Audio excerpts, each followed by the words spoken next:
Well, hello again, everyone. This is Bob Mannery, and you're listening to Tom and Mike, AM in the PM, only on A2D Radio. Tom and Mike, these guys are fucking awesome. But their side piece, Greg, that guy is a goddamn problem.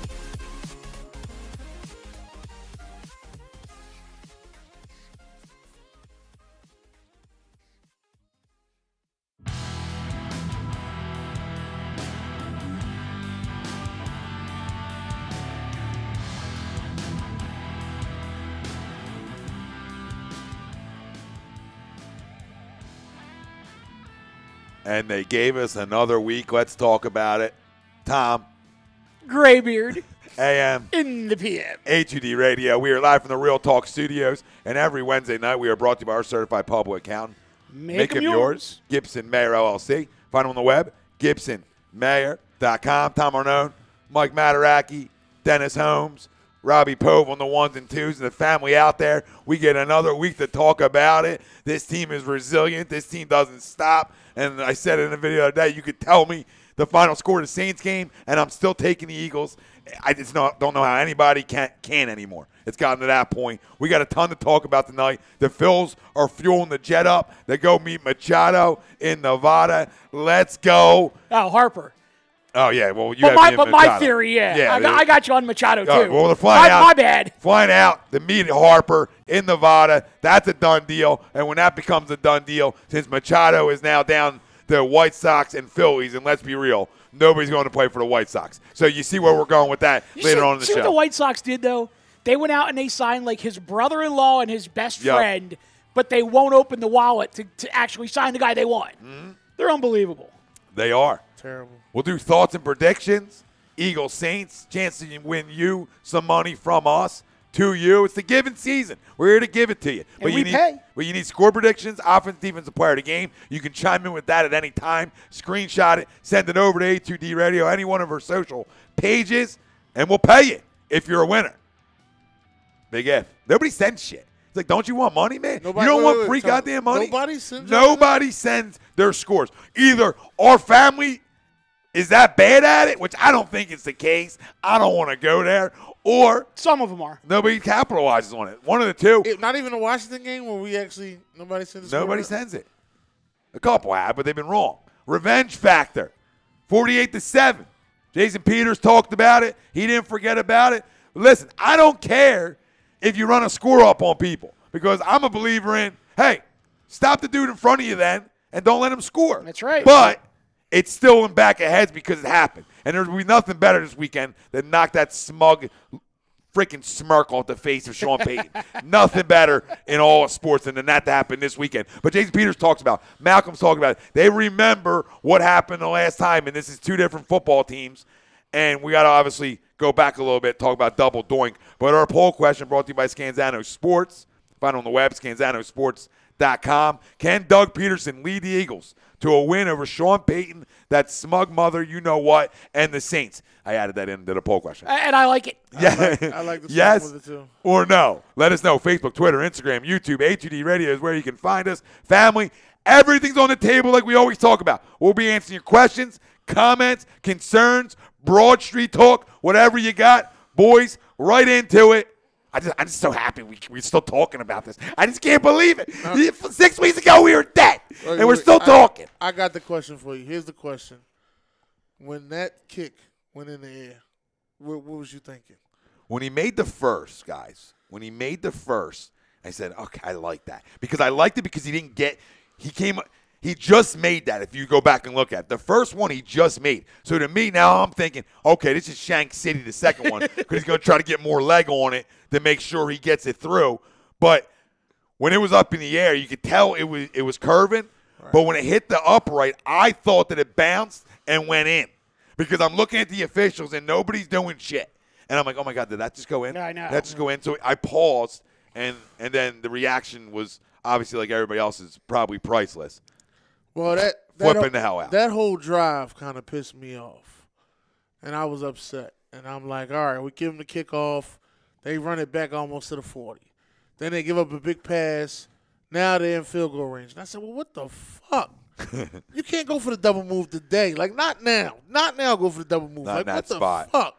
No, it was scary. It was nail-biting. It was very scary. But- I got to give a shout-out to Chicago, man. They came to play. But isn't it weird that with 58 seconds left, we scored, and with 58 seconds left from the same yard line, the Falcons couldn't get in last year against us? It's freaking eerie, boys. It's creepy how weird shit is, and that's why we're going back to Broad. It's kind of crazy that you say that because they did the same play on 4th down, too.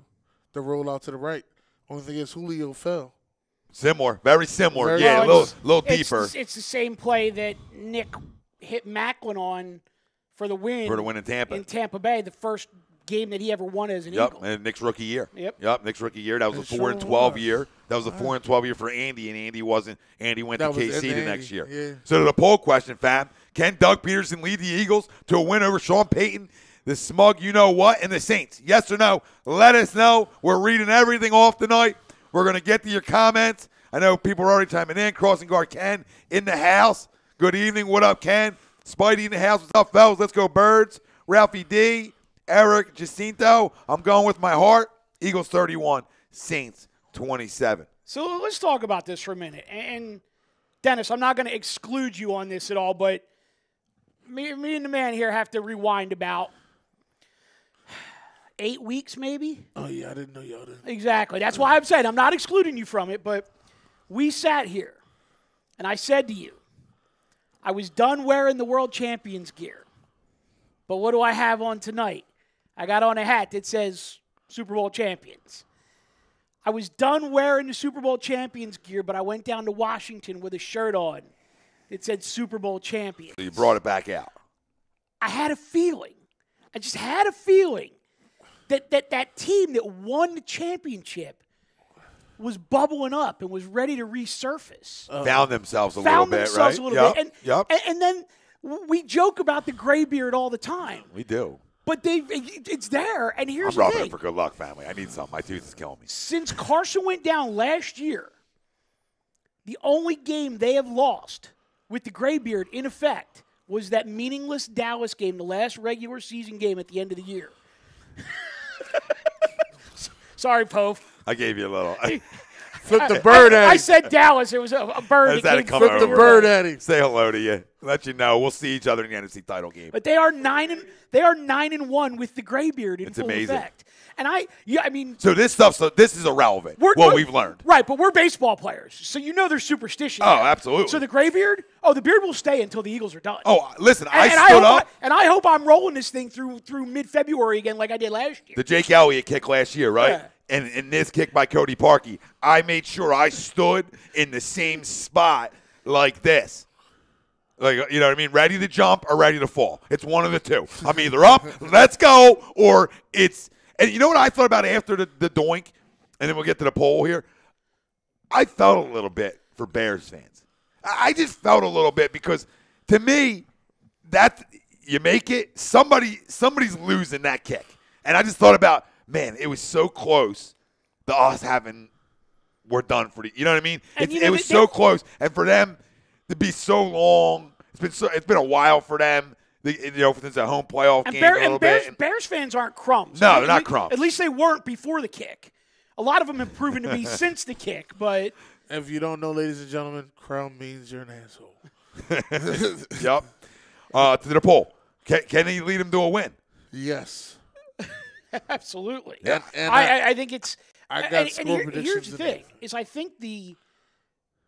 think it's a different mindset right now. But I think, like, to me, this is all. I mean, and I'd said it to you guys on Agree to Disagree on Sunday morning.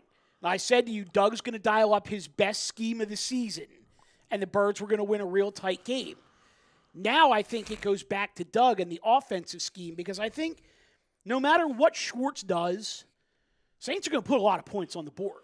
So this one's going to have to roll to Dougie, and he's going to have to scheme up a way to put up a lot of points. I think this is like, you're looking at another game here that's going to be real similar to the Super Bowl last year, where last team that scores is going to win. Yeah, see, but I think they got it. I think they have to me, my feeling is you have to hold them under 30 this week.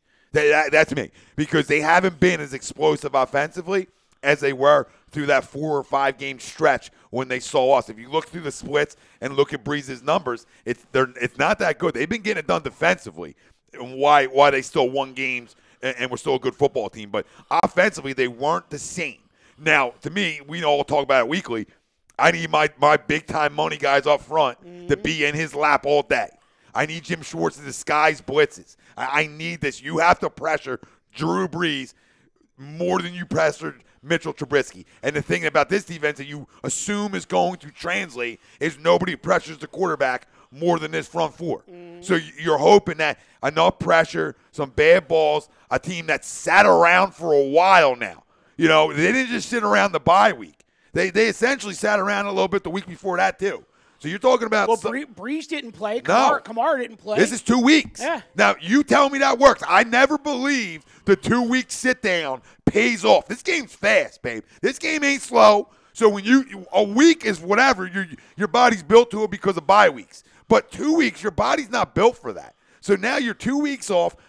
Listen, I think they get off to a slow start. We got to get off to a quick one. Oh, yeah. And that could be the difference in the football game. But absolutely, to the poll question, can Doug lead the Eagles to a win over the smug, you-know-what, Sean Payton?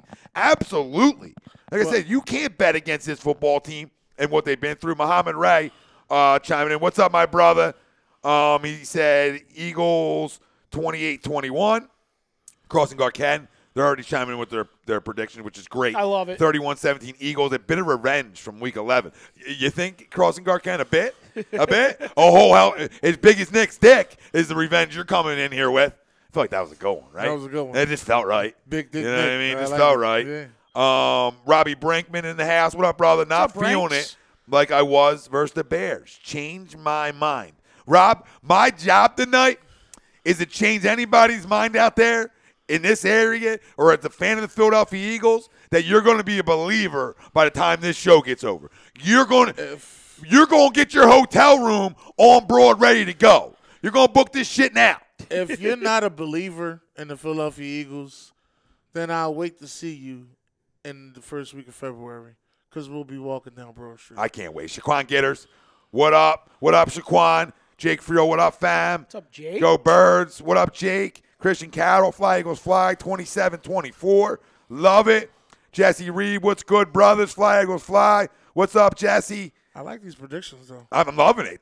James Edgefield, what do you guys think about our D coming together? They played lights out, and our O-line was outstanding. Listen, James, we all know this. I'm not, when I talk to my older guys about hitting, right? I'm like, you guys know this already, but I'm still going to say it, right? So you know this already.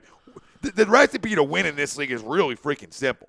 Right. Offense and defensive line. Look at the teams left playing. Let's just go through them real quick. You talk about the Saints, good up front on both sides of the football. Right. Rams, ditto. Okay. Cowboys, ditto. Chargers, absolutely. Right. Patriots, you know that. And the Chiefs' defensive line is the only probably strength of that defense. You know what I'm saying? Right. Like they don't have, they're not as good on the back end. But they do still have some pass rushers around that can get after you a little bit. I don't think it's any coincidence that this team started to turn it around when Lane Johnson was fully healthy, when Jason Peters was fully healthy, and when Haloti Ngata got himself back into the defensive line rotation. I don't think it was just Haloti Ngata. I don't think that's any coincidence whatsoever. I don't think it was just Haloti Ngata. I also think it was Tim Jernigan. Yep. Tim Jernigan has been a big difference on his defensive line. Just him being out there and you got to scheme for him, takes a little pressure off of Fletcher. Eric says Manny signs Saturday, Eagles win Sunday, Harper signs Monday, dream come true. If it happens, it's going to be the opposite way around. Flip it, but you're right on. Harper signs Saturday, Manny signs Monday. So John Malmos believes that 24 is too high. 24 points? Wait. Who? He said if it goes over 24, Saints win. So he thinks that we got to hold him under that. I don't believe that. I think we can score points. Well, this is my theory on things. I see it one of two ways. It's either we win by 14 or we win by 3. That's the one of two ways I see it. There is no in between there. So you think it's not a real wide gap, though, man. I'm going to tell you why I say that. I've been going back and watching these games. Like I told y'all earlier in the thing, we ain't beat them in the playoffs since 1992. All the rest of the playoff games we had with these guys have been short. They've been right in between like a field goal. It's only what, 2 games that we played them? Yeah, that one with Jeff Garcia. Yeah. Another one with Nick Foles. Yeah. And it's been, they got us with the walk-off field goal, and they got us with the one in New Orleans. So with those, yeah, it's not like it's been a real common playoff opponent, but I get your point. Go ahead. right? Yeah, with those is everybody says it's hard to play in New Orleans, Which it is. And they says I've been in New Orleans last year in November, a couple weeks before we went down there to play them. I've been in New Orleans. I was there. I know how it is, but it's something about the way they smacked his mouth. Yeah, it matters. And it turned our whole thing around. That I don't think they got a chance with us this time. Listen, I'm buying right into what you're selling because to me it's hard to beat teams twice, and it's definitely hard to beat teams twice when what happened in game 1. Because now when you come in, this is the mental side of sports. Now I come in on a Wednesday for practice, right? Look at the 2 different teams. One team's going to come in and locked in and piss the hell off, right? Right. If I'm the Eagles. I remember. Now the other team's going to come in, and now their coach has to do a great job of telling them 48-7 is over. And he's tried to do it to the media, Peyton, say, oh, that feels like it was 3 years ago. He's trying to spin it like it wasn't as recent as it was. Hold on. I got to address something here real quick. Address away. Pootie Tang chimed in and he said, What up, Poot? Pootie Tang. He said, beware, Sean Payton brought out the Lombardi Trophy and $225,000 to show to his players to motivate them. It's not a bounty, guys. $225,000 is the winner's share of Super Bowl. of the Super Bowl Yeah. purse. It's not because I hear people talking like Bounty Gate already and stuff like that. Well, you got Benny Madsen. It's not a bounty. Not a bounty. Benny Madsen said a week ago nobody's going in the dome to beat us, but then he said this team has the exact same feel as last year. They can do it. Yeah. So this is the guy that was saying nobody's going to go beat New Orleans in that dome, and now you see a guy like Benny who is a smart football guy and a smart sports guy saying the same things we're saying. Hey, you can't go against this football team. You just can't. Yeah. All right, so go ahead. Edgar Venzer says 35-10 Birds, Sproles and Jenkins. Nah, 35-10. That's big. Slow down, Daddy, because you ain't holding them to 10 at home. Wait a minute. They do start off slow in the playoffs. Last year, they barely beat the Panthers. Then the next game after that, the Vikings went up on them early. After the half, they came back and they went and tied it up. They're not as far-fetched as you think. No, I just don't think 10 over the course of the game is realistic. No, it's I not think the realistic. slow start, like we were talking about, is a definite possibility. Right. And then Fletcher Cox is getting a hold of them. Robill won 31-21 Eagles. I think that's more in line. JR says Eagles 34-27. I actually like that one a lot. Damian Estrada says Eagles 30-27. Bryce Blackwell says Eagles 38-28. Nick and Bennett are players of the game.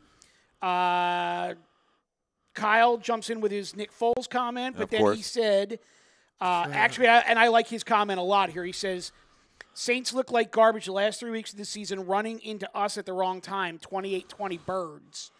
Yeah, I don't often agree with Kyle, but on that one I do quite a bit, actually. Actually, they've been garbage for the last 5 weeks, if you want to.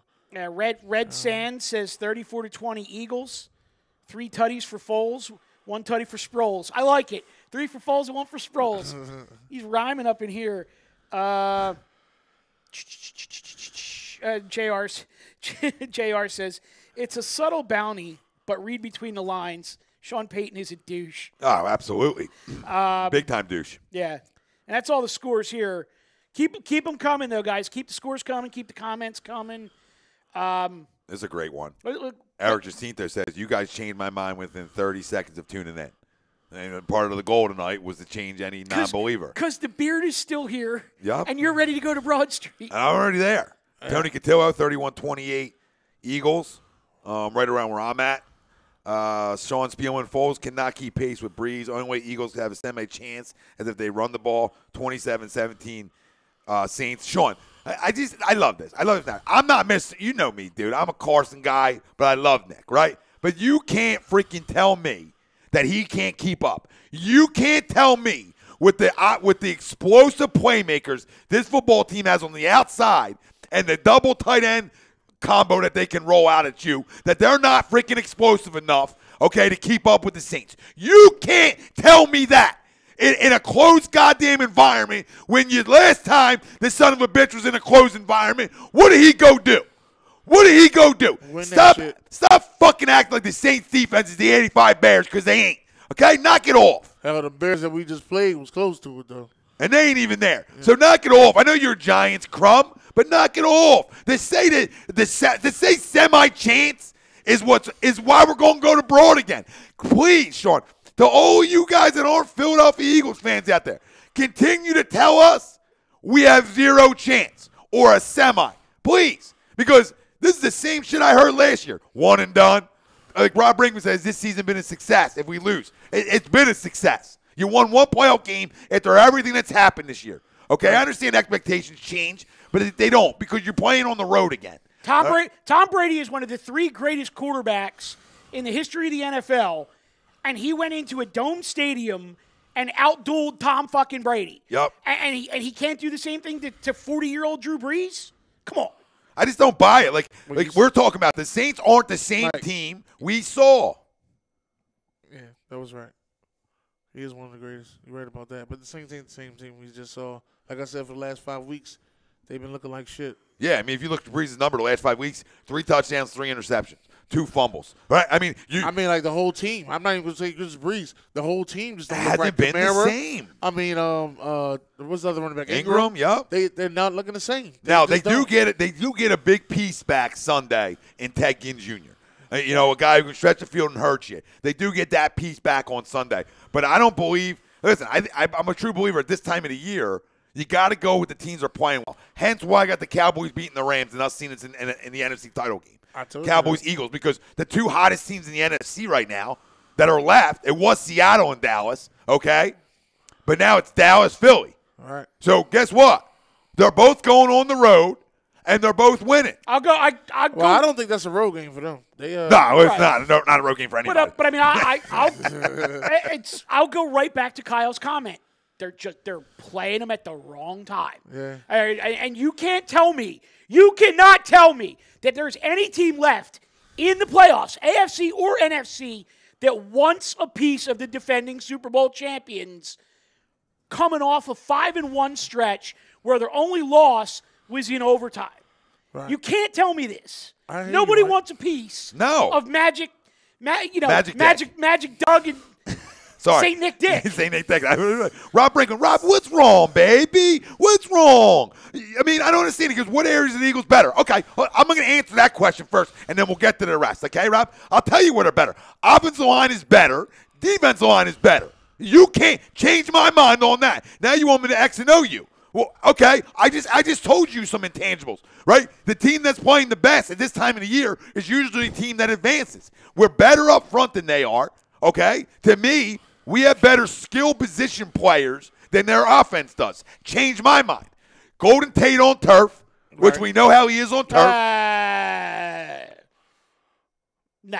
We have better skill position players. We got better wide receivers and tight ends. I disagree. I think both of their running backs would run circles over anybody in our backfield. Okay, yeah, but they have a better running game. But that doesn't mean all skill position players. Like you're talking about Pro Bowl guys all over that outside. Oh yeah, all over the outside. Yeah, all over the outside. I'm not gonna.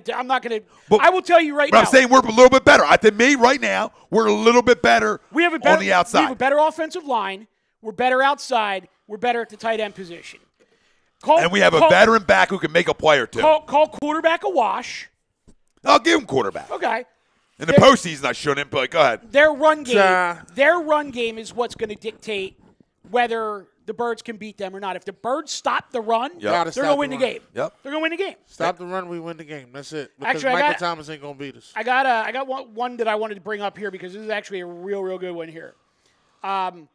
JPMC04.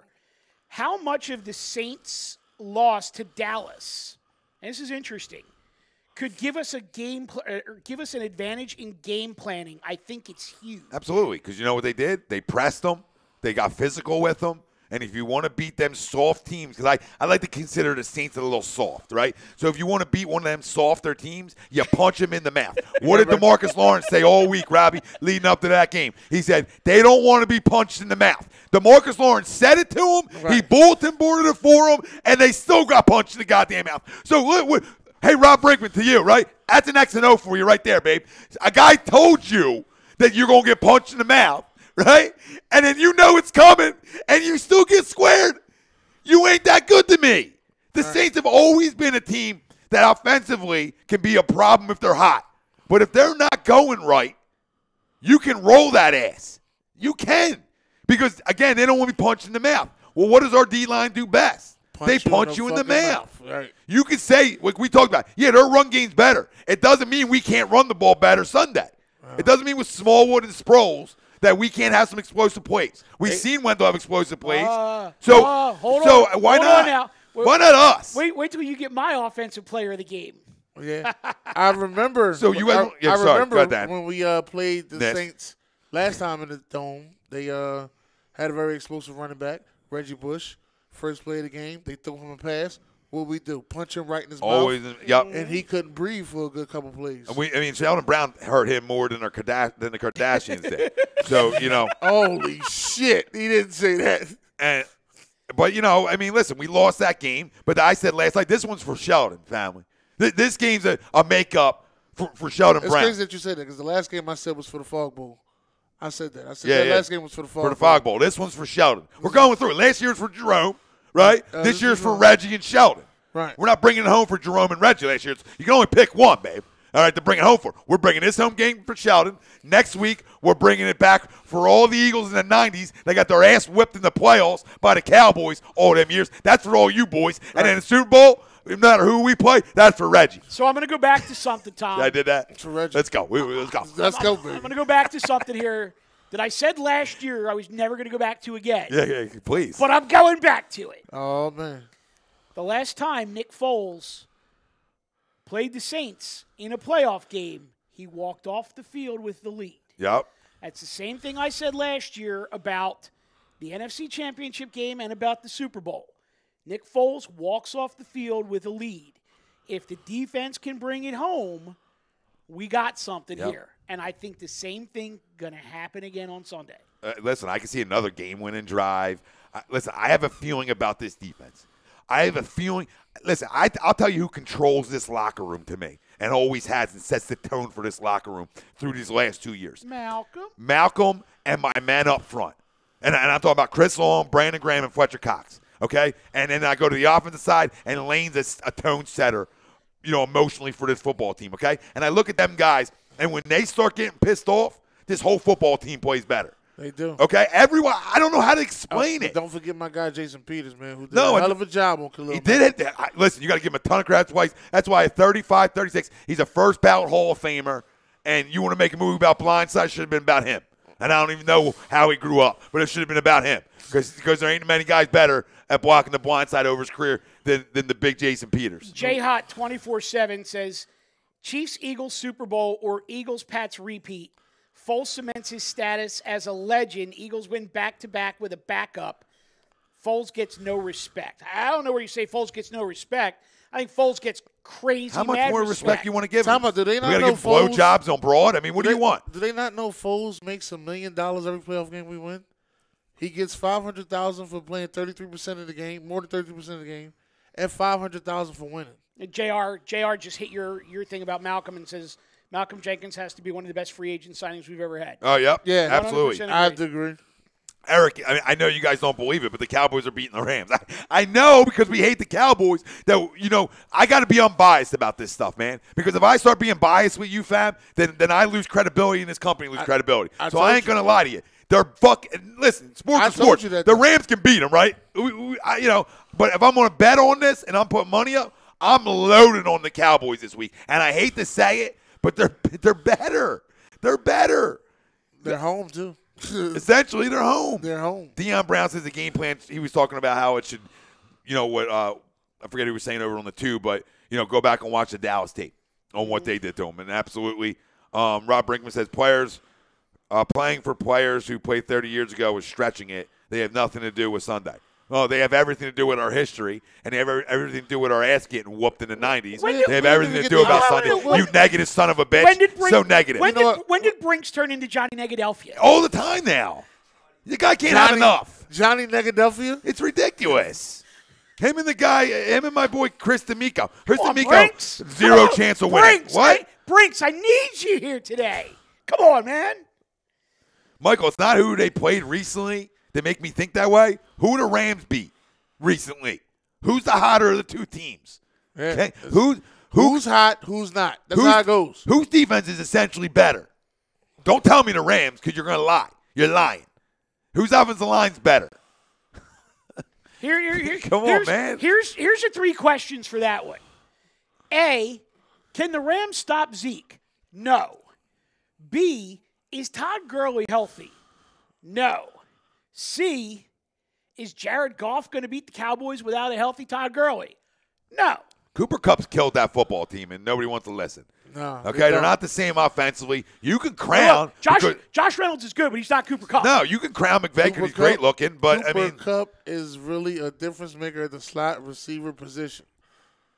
Absolutely. A lot of people didn't want to give him credit. I looked at him. I knew he was the great addition at the slot receiver position. But the Rams are done. Oh, breaking news from Ian Rappaport and Susan Slusser, who I have no idea who that is. Slaughter? Slusser, S-L-U-S-S-E-R. Did you say Slaughter? Yeah, back door. I don't know. What? We are on the radio. I know exactly where we're at. Well, I'm coming in soon.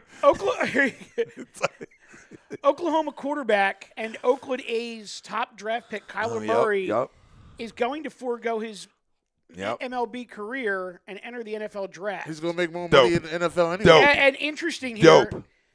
Dope. And now there's a Scott Boras problem. Dope. Scott Boras had reported to Ian Rappaport he was sticking to baseball. It's a dope. I'm telling you, it's a dope move. It is a dope Think move. about this.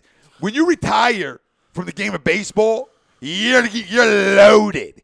You're rich as shit because the pension and all the things that come with it is a lot more money. And the NFL, you get shit. Your body is still in one piece. Bro, you have $9 million guaranteed on the table. You jump at that. Because, listen, you might get, if you get drafted in the first round, you might get 20. I mean, I don't know. He's going to get 4 years. He's going to get $27 million. He's already got a baseball contract where he had a huge signing bonus that he now has to pay back. Or 7 or 9. Like but it's enough. It's guaranteed money. Baseball's all guaranteed. But even if he doesn't do good in football, let's just say he goes out like what's the guy from Memphis that went to the Denver Broncos? Oh, he stinks. Yeah, Paxton Lynch. Yeah, even if he does bad, he still sees $10 million for the first year.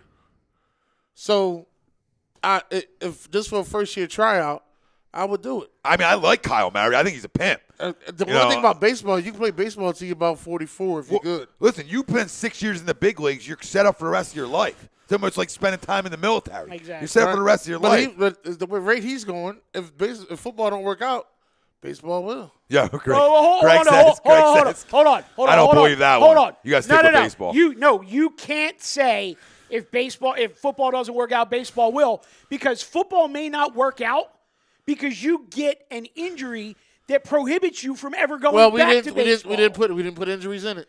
I said if it don't work out.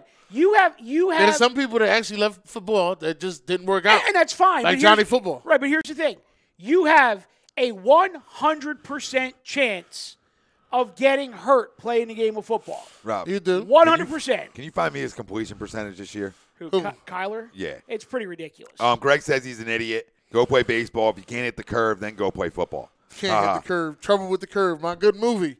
Deion with the Curve. Deion says if the Eagles get past New Orleans, and I want the Cowboys. How perfect would that be? I want to do, Deion. I said that. I said that when I was here with you guys. I said we're going to get New Orleans because they smacked us in the mouth. And then I want to get the Cowboys. My dad called me up just a couple weeks ago, told me he don't know what I was smoking before that, but now he's a believer I think that the Eagles are going to do it. He's a Cowboys fan. Everybody wants the Cowboys because it's hard as hell to beat the same team three times in a row. Yeah, and it's hard to go beat the Rams again because you just beat them. Right. You know what I mean? So that's tough to do, to go there twice, and I don't want to travel all the way out west for this football team who's already been on the road a ton. You know what I mean? I got to look about how long this football team's been on the road. It's been a while. Terrence Dunaway says Nick Foles will let you all down. Terrence, no line.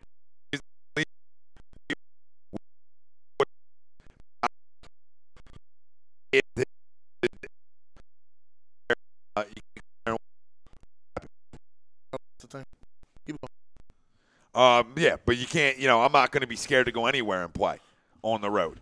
You can shut down a home field advantage real quick if you get up early. Listen to this, because I do want to address this real quick. John DeCasanova said, by the way, I keep hearing that teams would trade their rosters for Wentz. LOL. The fact that there are some people who want us to trade Wentz is foolish. He would haunt us for years. I want to say this, John. I absolutely, positively, 100% agree with you. And to the people that I was debating with today, and the one guy, Andrew Bailey, Andrew made solid points. The other guy, I can't remember his name, was a little bit off the wall. But if people think that Nick Foles is going to win back-to-back Super Bowls and then take a pay cut to stay here, you are out of your goddamn minds. And he's not going to be the starter here because the head coach has already said that Carson Wentz is the future of this organization. I agree.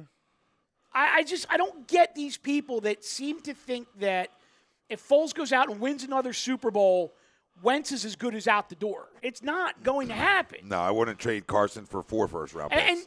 And from a business, they were talking about giving us Von Miller and 2 first-round picks. From a business standpoint, Carson still has 1 year left at $8 million.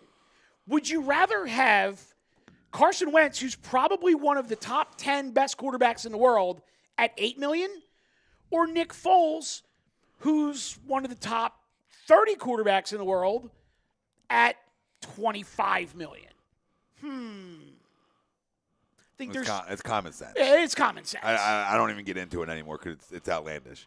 Like WIP, stop reporting false bullshit too. Like, oh, the Broncos are interested in, stop. We're in the middle of a season still. Like, well, it's funny. Nobody's interested in shit. Everybody's interested because Carson's the GOAT. Neil Escarell hit me up earlier today in the Real Talk group, and he said that he went through every NFL team and tried to figure out if Carson is better than their current starter. And he said he basically came up with 5 teams that would keep their current starter over Carson. Oh, yeah. And the number for, Foles is more like 20, maybe 25. And don't get me wrong. I got much love and respect for Nick. I'm not a Foles basher. I love having them both here. But let's call this what it is. Nick Foles and Doug Peterson together have something special. And they captured lightning in a bottle. Carson Wentz is head and shoulders a better quarterback than Nick Foles. It's not even close. It's not even close. It's not even up for debate. Brandon Gray says, and this is what I agree with, there has to be a legitimate conversation. If Foles brings it back one more time, you should trade Nick to a good suitor and get picks that way. That's the way I go. Exactly. To stop with the trading your generational talents. Stop with wanting to trade generational talents. You know how hard it is to land a quarterback in the NFL draft? You see how many goddamn teams miss all the time? Teams miss all the time on drafting quarterbacks. I don't want to get into that game.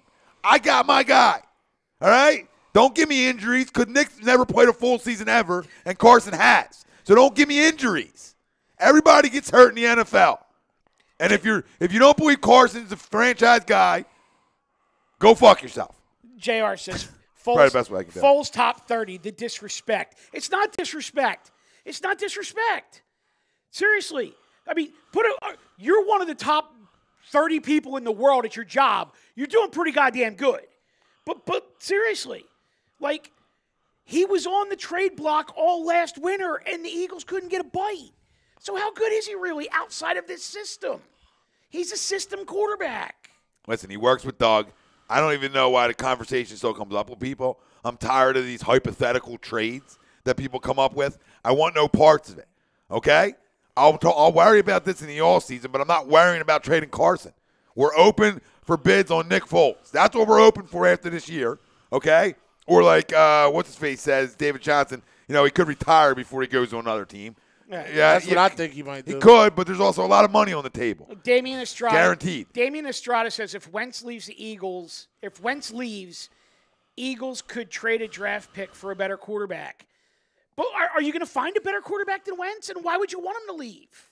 It's the guy you just spent a number 2 overall draft pick on. Oh, my God, James. And you mortgaged the house, too. James Rogie, okay? I understand. He said you can't ignore Foles and how he runs this team. Wentz is better quarterback, but he isn't better with this team.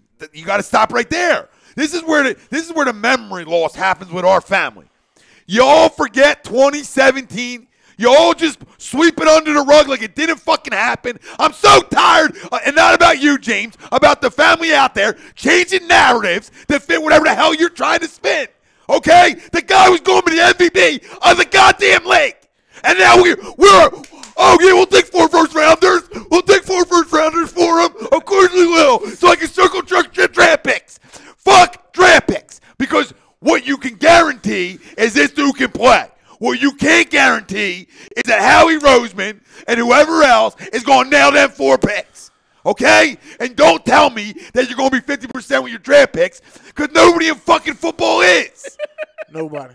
So now you're talking about 25%. So you're going to get one guy that's a star or legitimate on your football team out of 4 picks. You want to make that deal? This dude will haunt you in your dreams with Jesus. Him and Jesus and his dogs will haunt your ass in your dreams if you let this happen. We beg for franchise guys. The kid's a great kid, and there's crumbs out there talking about his smiles. Like, we did this to Donovan. Pump the fucking brakes before you run guys out of this city. I'm speaking for the smart fans out there. Stop. Oh, his smile's fake. Are you okay? Are you okay? Fake smiles. Now we're judging smiles again. We're back to Smilegate. I'm so sick of it. You all need to stop. He ain't the future of this football team. He's a winner. I love him to death, Nick Foles. He'll never pay for a meal in this town again. You can leave the daughter on Broad Street again, and we'll take care of the rest of her life. I told my wife that y'all said that. She laughed so hard. Well, here you go. So Todd Womack says, straight like that, Godfather. Wentz is staying. Staying. And then I think there's a possibility that we keep Foles too.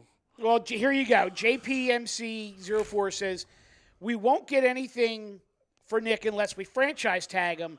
That's a big risk and also scummy to Nick. More likely, Nick will enter free agency this season, which I actually believe is going to be the case. And I will tell you right now, before this season is even over, easy for me to say, Nick Foles is going to be starting quarterback next year for the Miami Dolphins, 4 years at $22 to $24 million. Like getting rid of Ryan Tannehill? Fuck yeah, Well, you know, sucks. Well, you would get rid of Ryan Tannehill before you would take him to the Jacksonville Jaguars? well, good possibility is he doesn't hit free agency, and what happens is they don't pick up the team option. They end up franchising him, and because you can franchise him after. Hold on. You're going to sit here and tell me that Ryan Tannehill is a better quarterback than Nick Foles? No, I didn't say that. Well, what's your question then? I'm just saying I don't think they're going to move Ryan Tannehill. I absolutely think they're done with Tannehill. He can't even play a full season. I had an argument with one of my friends about Tannehill not too long ago. He said Tannehill was a top 10 quarterback. Oh. Tannehill's a jabroni. Yeah, Tannehill's not. I mean, he's a, you know. Red Sand, Foles doesn't want to go anywhere. He's happy here. It isn't about money for Foles. He's not going to go and put his body through That's what I was thinking. a full-year starter in a new place for some money, and then in big old capital letters, he's content in this role. Well, Peter Evans says straight up, what up, Pete? He says, for Ramsey. To Jacksonville for Ramsey. Now, you might have to throw something in that, obviously, but I'll do it in a heartbeat. I think they have to do something in that. We have a Super Bowl winning QB. But Michael DeAndre, I don't think he has to. I don't think.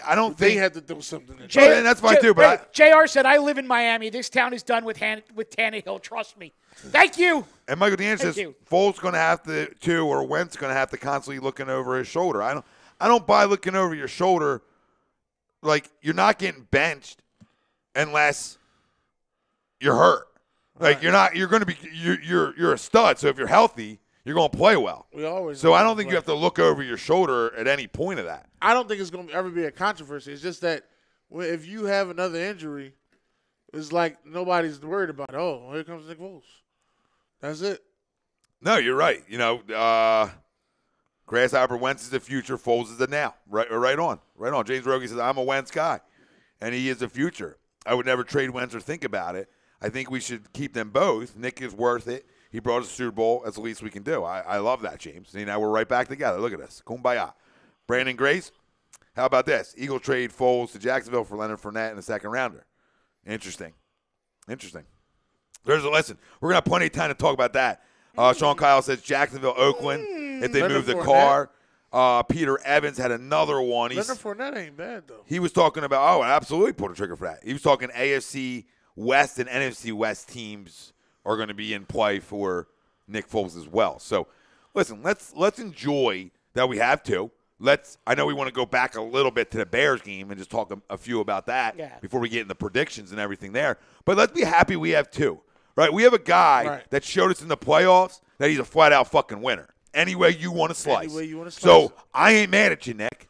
But the first throw I've ever seen Carson Wentz make here in Philadelphia, and Mike knows in preseason, and Robbie knows, right, was I said, that's a Rodgers ball. That's a zip of a Rodgers ball, man. Against Tampa Bay?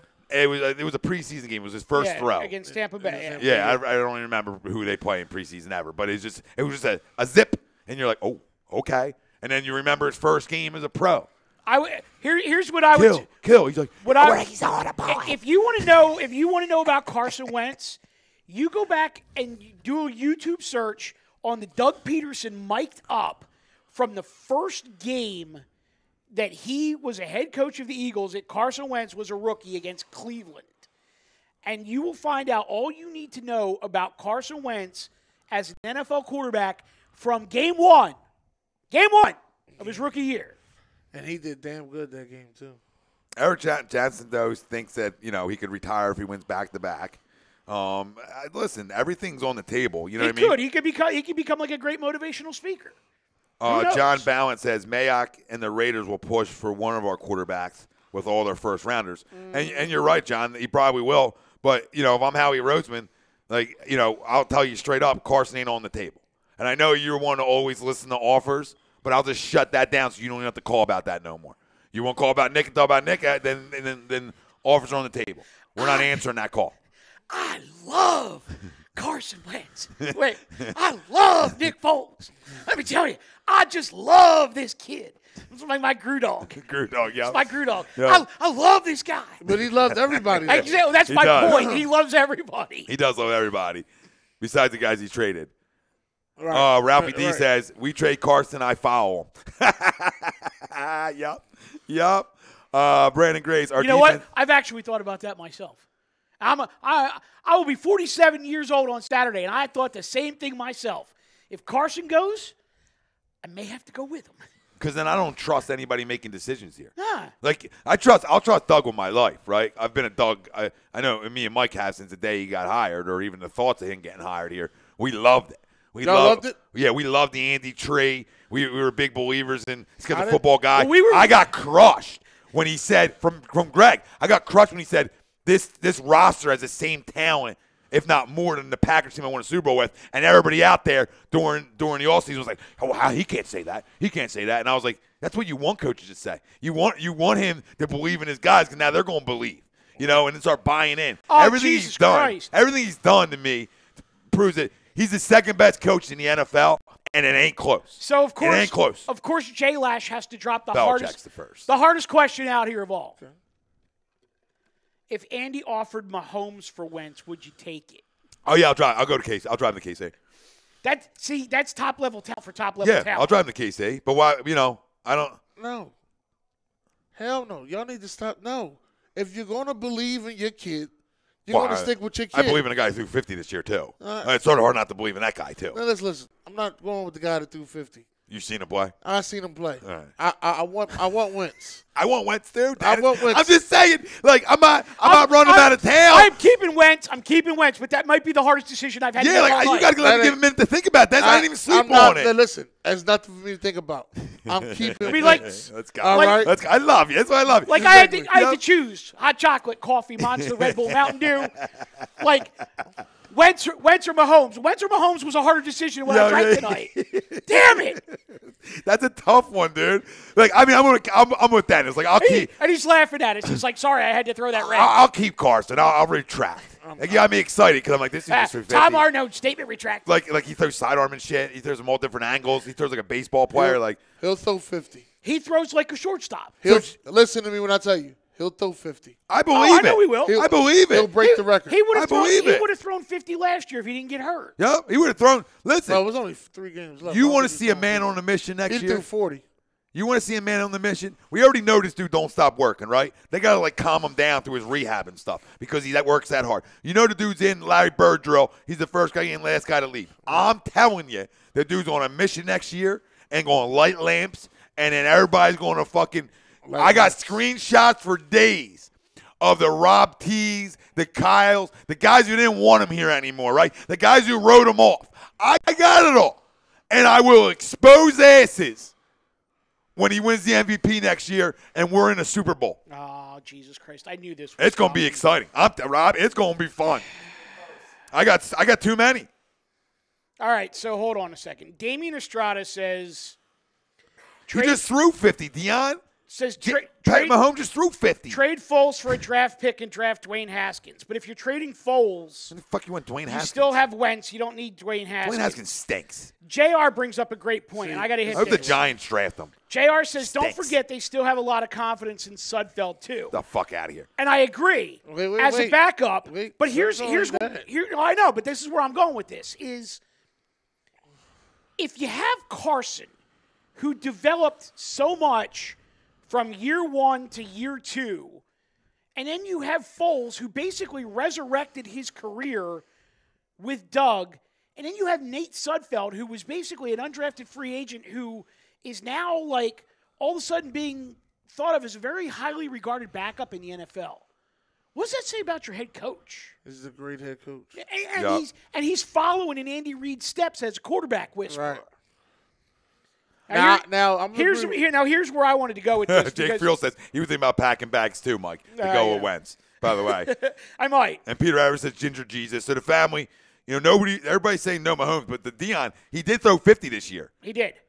So Kyle says if we win another Super Bowl, bye Wentz. It's not tough at all. Keep Foles as the starter. Grab Flacco as the backup. Boom, problem solved. Stop, Flacco. Would you stop? You want 2 statues in your pocket now? You want to have statue heaven in your pocket? That's what you're trying to do. Would you wake up? I know you got posters above your bed. I know you got the hand cream right next to the bed, and I know you're lotioning up for Nikki. But can you just take the love hat off? The blowjob hat, the bend over like his prison hat. Can you take all that stuff off for a half a minute and just look at talent alone for a second? Don't tell me Carson can't win, because he has. Don't tell me Carson couldn't have won a Super Bowl last year, because why couldn't he? We were the best team in football before he went down. So I don't want to hear that game. I don't want to hear none of it. But the fact that you're that biased and you can't see really on who the better quarterback is, I can't have this conversation with you anymore, because you're biased. There's not, like, I'm unbiased. I would like to know where the bias comes from. I don't know why I'm going to tell you where the bias comes from. because they won a Super Bowl. So now, it's like he can do no wrong. We won a Super Bowl. We haven't won a Super Bowl. So we put Nick, like I talked about a few weeks ago, we pedestal. Right? We pedestal. Well, Carson won a Super Bowl too, didn't he? Well, this is the thing. I'm just asking for a friend. You're right. Asking. Did he get a ring? He did. Well, he says it will be 2 Super Bowls, Tom. That's all the proof I need. Right. This is and he says we don't know what Wentz is in the playoffs. How do you know he's not a stud? How do you know he's not a guy who gets in the dance? He's just lighting. How do you know? I got one for you. Did Wentz not win 4 national championships in college? Oh yeah, he did, Mike. Thanks. He's a winner. He's a fucking winner. Did this team not start winning the second he stepped on the field? Besides year one, which year one as a rookie is going to be ups and downs. Wait. But year two is when you see it, right? Year two, the jump was outlandish. Year one you saw, we was 3-0. No, I know, but I'm saying, like, we beat Pittsburgh and everybody. He was Pennsylvania. There was a lane injury that killed that team. The PEDs. Yep, killed that team. He couldn't stay off the juice. Hey, Eric, what's up, brother? He said, hey, Tom. Peter Evans, for those who want to keep Foles, if he wins another chip, are you ready to have Foles be the highest paid QB in the history of the league? Well said, Pete. Sean Kyle says, ew, I'm out on Flacco. I know Flacco. I don't want him. Yeah. Great guy. I don't want him. I don't need statues. You got to need quarterbacks who can move around in this league. And then Sean says, how did we get home field last year? Oh, you're welcome, Carson. So Carson's a winner to Mike's point because of all the winning in college. He comes here, the culture changes. Right? Why can't anybody have this conversation? We never had this one. The culture has changed. Kyle.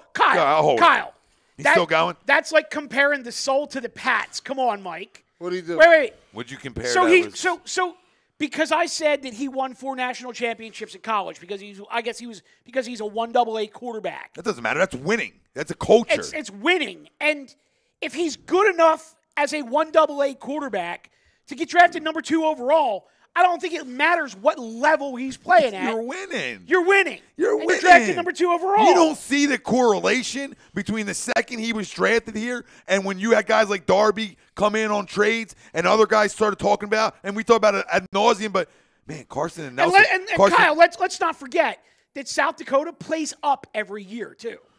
Oh, yeah, yeah. North Dakota. I'm sorry, yeah, that's what I meant, North Dakota. You talk about a guy I'm all flustered now. who's the first one in, Sorry, right? I see Cal get y'all upset. What does that do? What does that do to a locker room when that guy's the first guy in the building and everybody's talking about it? Now guys start to question how much work they put in, right? Which changes the culture, okay? When you step on a field year 2 and you're going to be the MVP of the league, right? What happens? You don't think that changed the culture?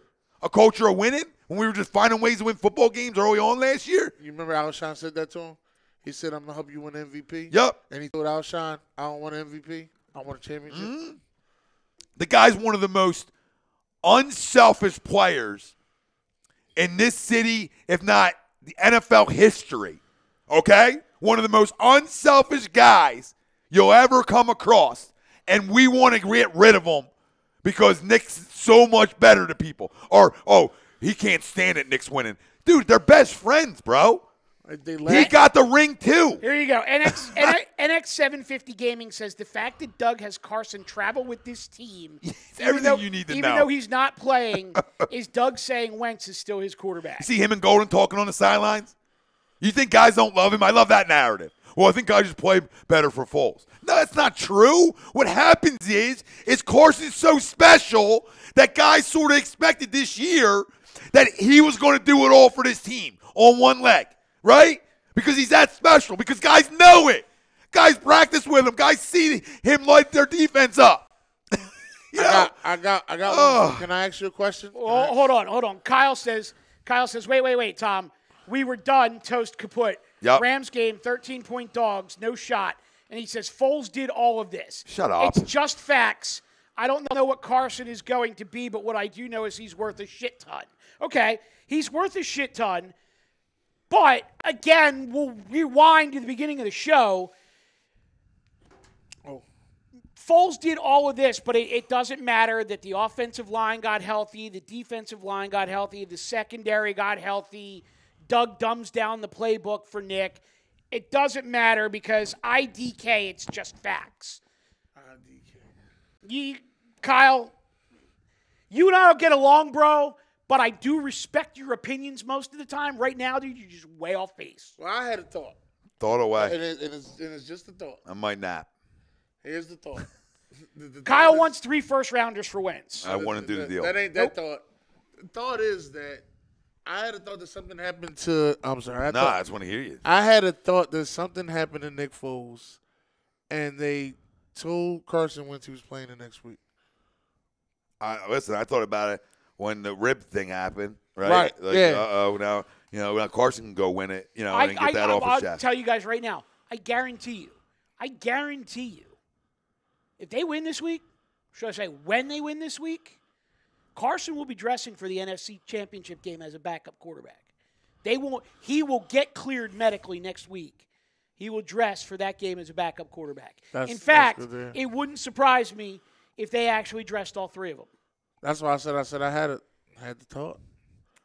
Don Hall says, I'm from St. Louis. What's up, Don? Hey, Don. I love Wentz, but Foles is magical. I've been a Foles fan since Reed was there, and I honestly would hate to see him go, but Wentz is our guy for the future. Don, that's so well stated. That's so well put.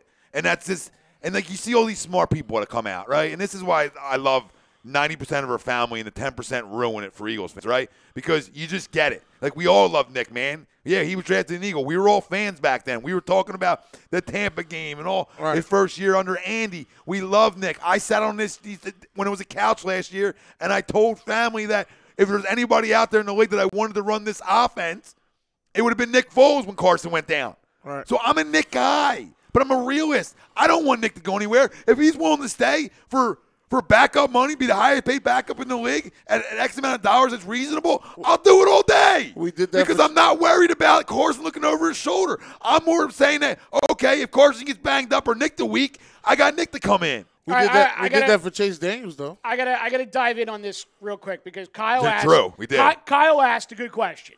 He says, "Serious question, Mike. Why does it go from the O-line and the running backs seemingly not playing for Wentz, and then a week later everything gels perfectly?" But see, Kyle, to me that's revisionist history, because if you go back and you look at Carson's numbers week over week over week through the whole year, the numbers were good. And they were getting better until the New Orleans game. He shit the bed. There's no disputing that. It was a bad scheme. He had a bad game. He shit the bed. He came back and he had 2 real good games against the Giants and against Washington. He had a bad first half against Dallas. He brings them back in the second half against Dallas. They go to overtime, and then all of a sudden they lose the Dallas game in overtime. And the next week, he is suddenly injured. Well, let me ask you a question. So if you win that Dallas game, and now you're winning the 3 in a row because they took a fumble away from us, and you end up winning that game, okay, this whole narrative and this whole conversation is over. Because we win a division. Because we're now winning 3 in a row, right? And now everybody's buying into Carson getting back, and he's better, and he's healthier, right? And his team's playing better. All that stuff would have happened. But here's the thing: is I'm not discounting what Foles can do. I wish I wasn't discounting. Dirk Dower says, "Shut up, Kyle." Yeah. From the Facebook. I'm not discounting what Foles does with this offense, but again, I don't think it's a coincidence that all of a sudden, Foles starts against the Rams, and all of a sudden you're seeing Smallwood get carries. You're seeing Sproles get used out of the backfield a lot more. You're seeing. Oh, you notice You're seeing all of a sudden there's a run game. And you notice that Adams hasn't played a lot because of the fumble, so you sort of see that. That's why he's been Sproles and Wendell a lot. But no, they even put Scott in. I didn't like that at all, though. I don't think they put him in. No, they put him in. They put him in a couple times. They put Scott in. Grasshopper, I don't think Nick's more calm and confident than Carson. Boy, brothers, I love you guys. Can you guys go watch tape from last year, please? Just do me a favor tonight. You all have homework. I'm the teacher. You all got homework. You got to go watch. Just go watch highlights. I'm not going to ask you to watch full game stuff, but go back and watch highlights of every game last year. And then just come back to me. Or just go find a Carson Wentz highlight video from last year and come back. We'll be over on YouTube talking, so come on back. I can answer that, though. Because if he does appear to be more calm and confident, it's because he's playing with house money. He's already won a Super Bowl. He's the backup. The backup is the most popular guy in every city. Absolutely. We loved freaking Joe Pisarcik. Everybody. Every backup. Joe Pisarcik, Randall, when he was the backup to Bobby Jaws. Bobby Hoying, Bubby Brister. Rodney Pete.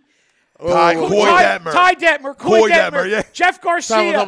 Mike Y'all McMahon. like Rodney Pete? Kevin Cobb. Oh.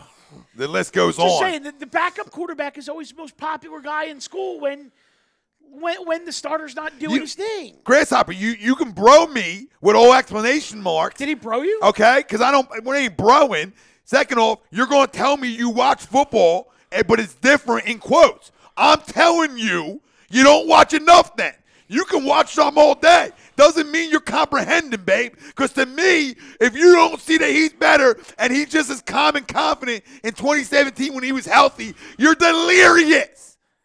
You can't play that game with me. We know Nick can win in the postseason.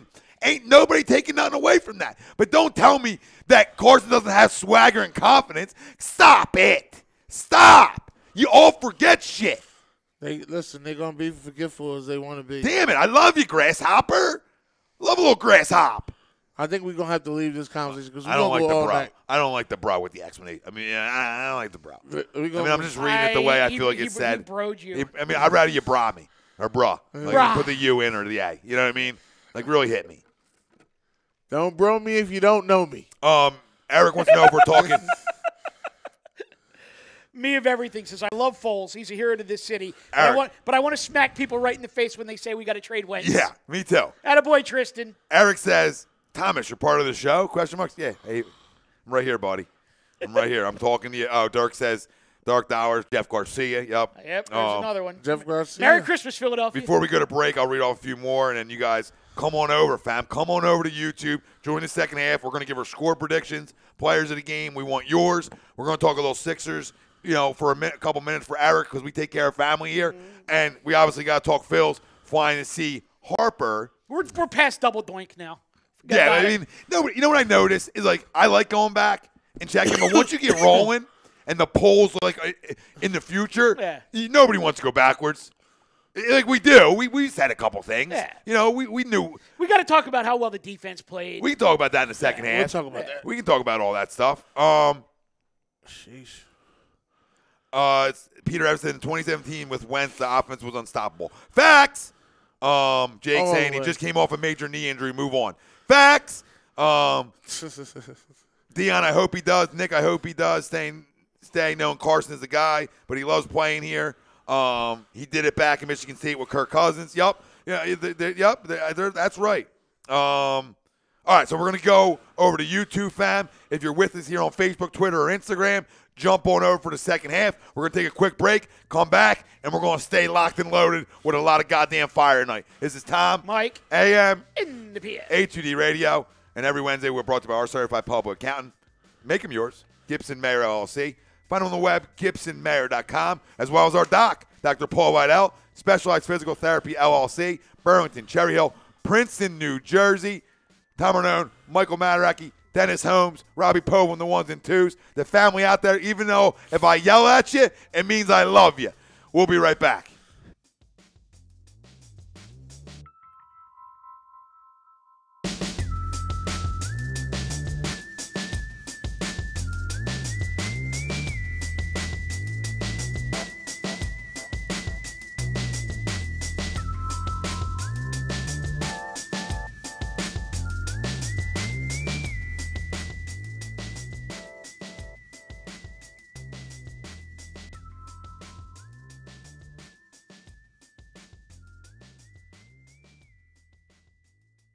Hi, folks. Bob Mannery here. You're listening to A2D Radio, real sports talk radio for the fans, by the fans, no agenda. These guys are the best in the business. Hashtag it. No notes.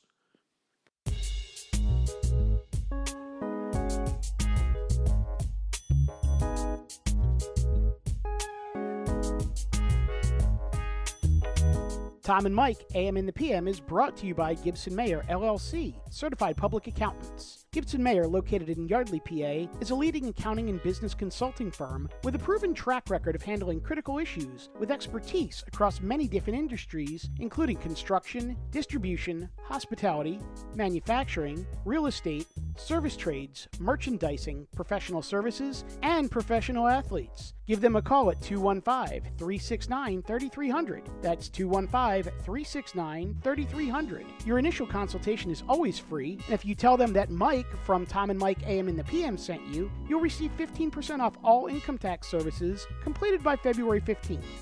That's Gibson Mayer, LLC, Certified Public Accountants, 215-369-3300, or visit them on the web at www.gibsonmayer.com. That's www.gibsonmayer.com.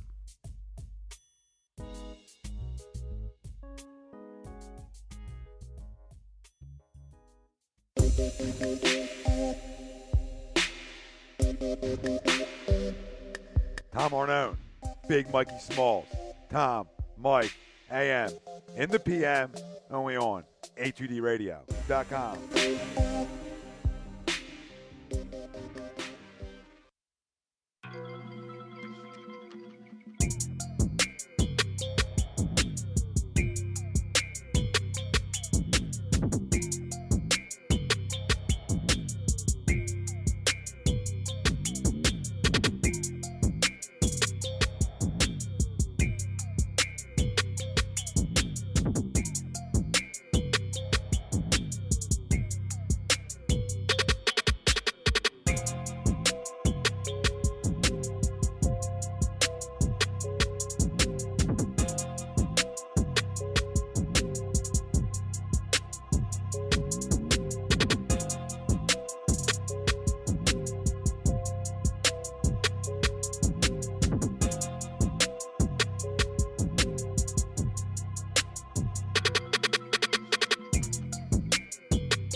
You're listening to Tom and Mike, AM in the PM, here on A2DRadio.com.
Hi, folks. Bob Mannery here. You're listening to A2D Radio, real sports talk radio for the fans, by the fans, no agenda. These guys are the best in the business. Hashtag it. No notes.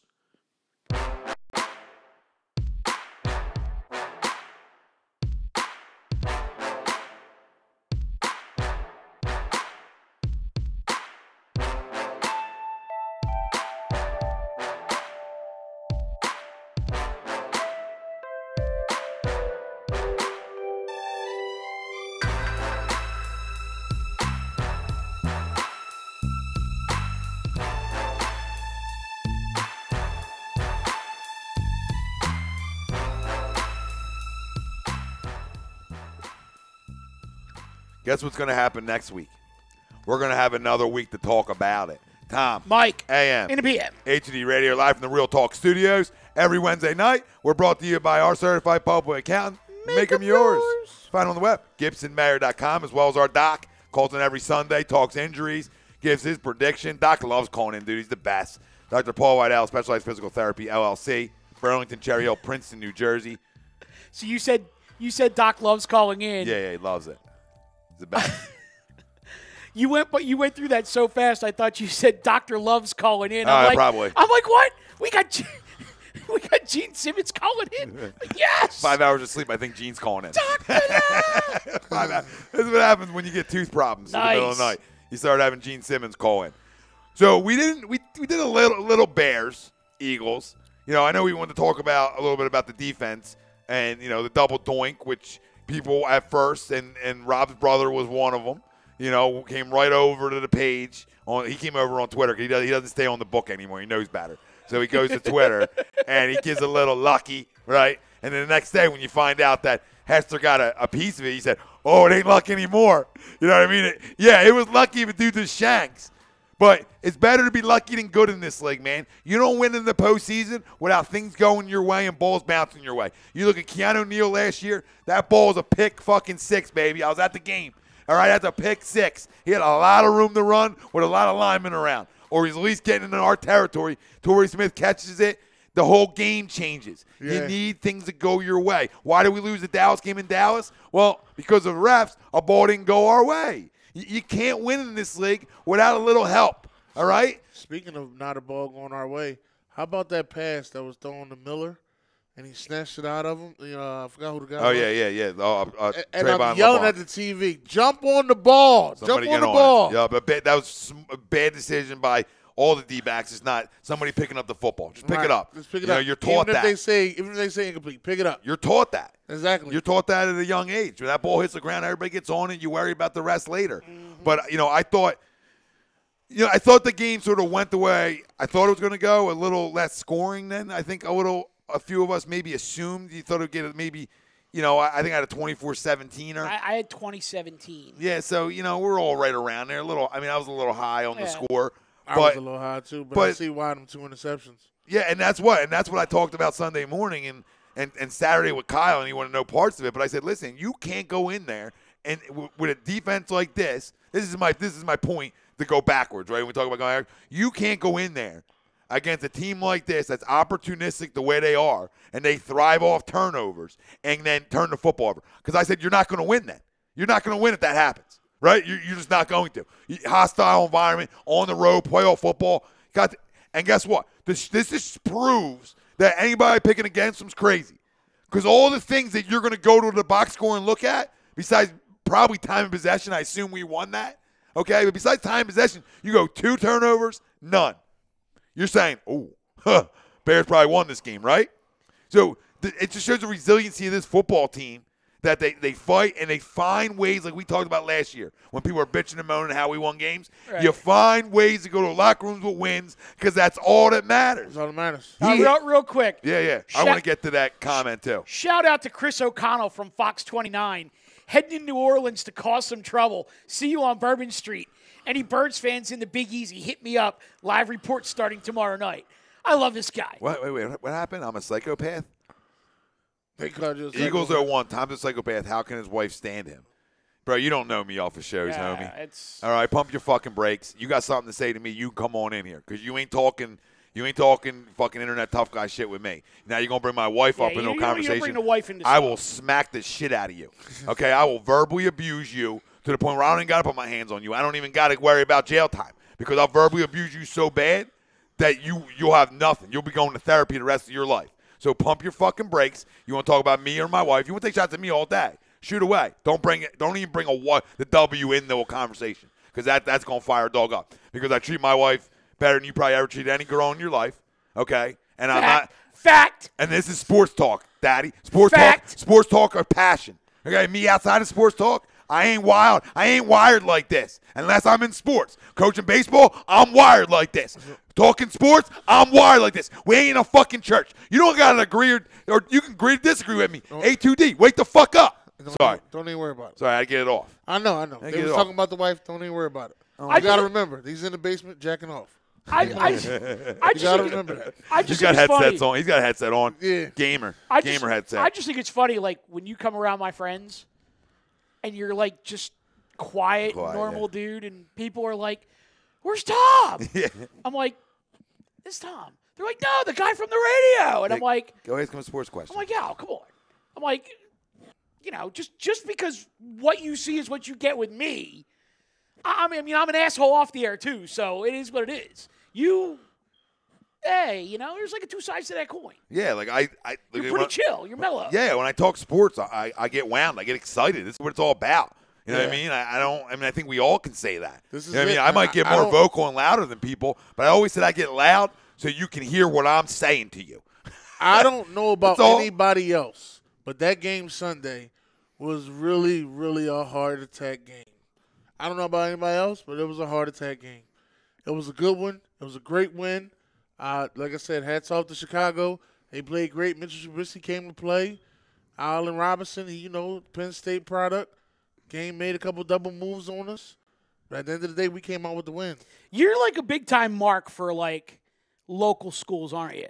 Not all of them. Because last time you were here, you made a reference to some guy from Temple Tough. That's right. And now you're talking about Penn State's Allen Robinson. You got to be in Pennsylvania. You like all them local guys. I threaten to fight people who Tennessee disagree with me. Volunteers too.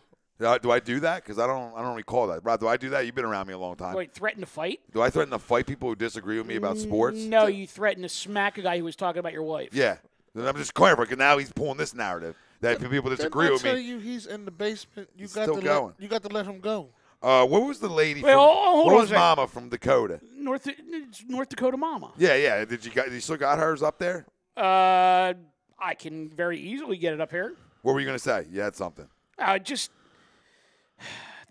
I've seen at least 5 people with the narrative about how bad the Sixers bench is because they got outscored 51-12 by the Wizards bench. And I'll say the same thing to them that I said to you guys.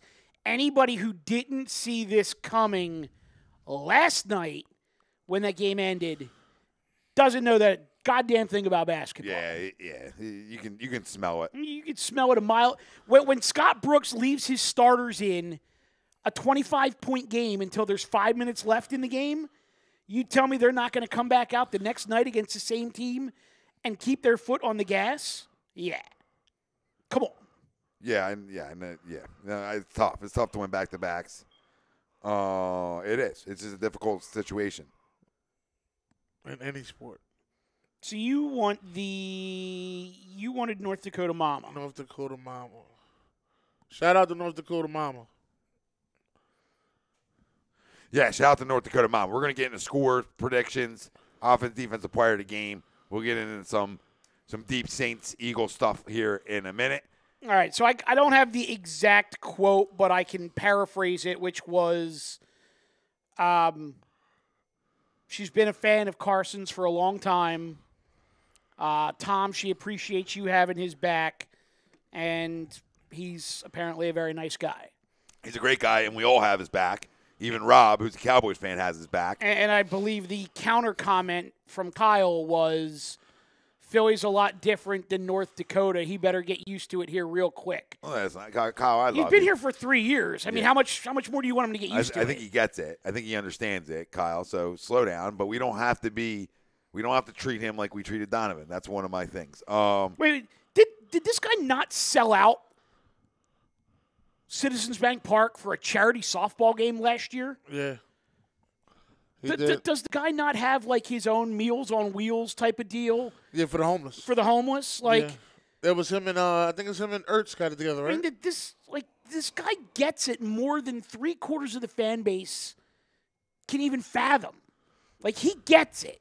And I'm not talking about on the field. I'm just talking about Philly as a whole. He gets it.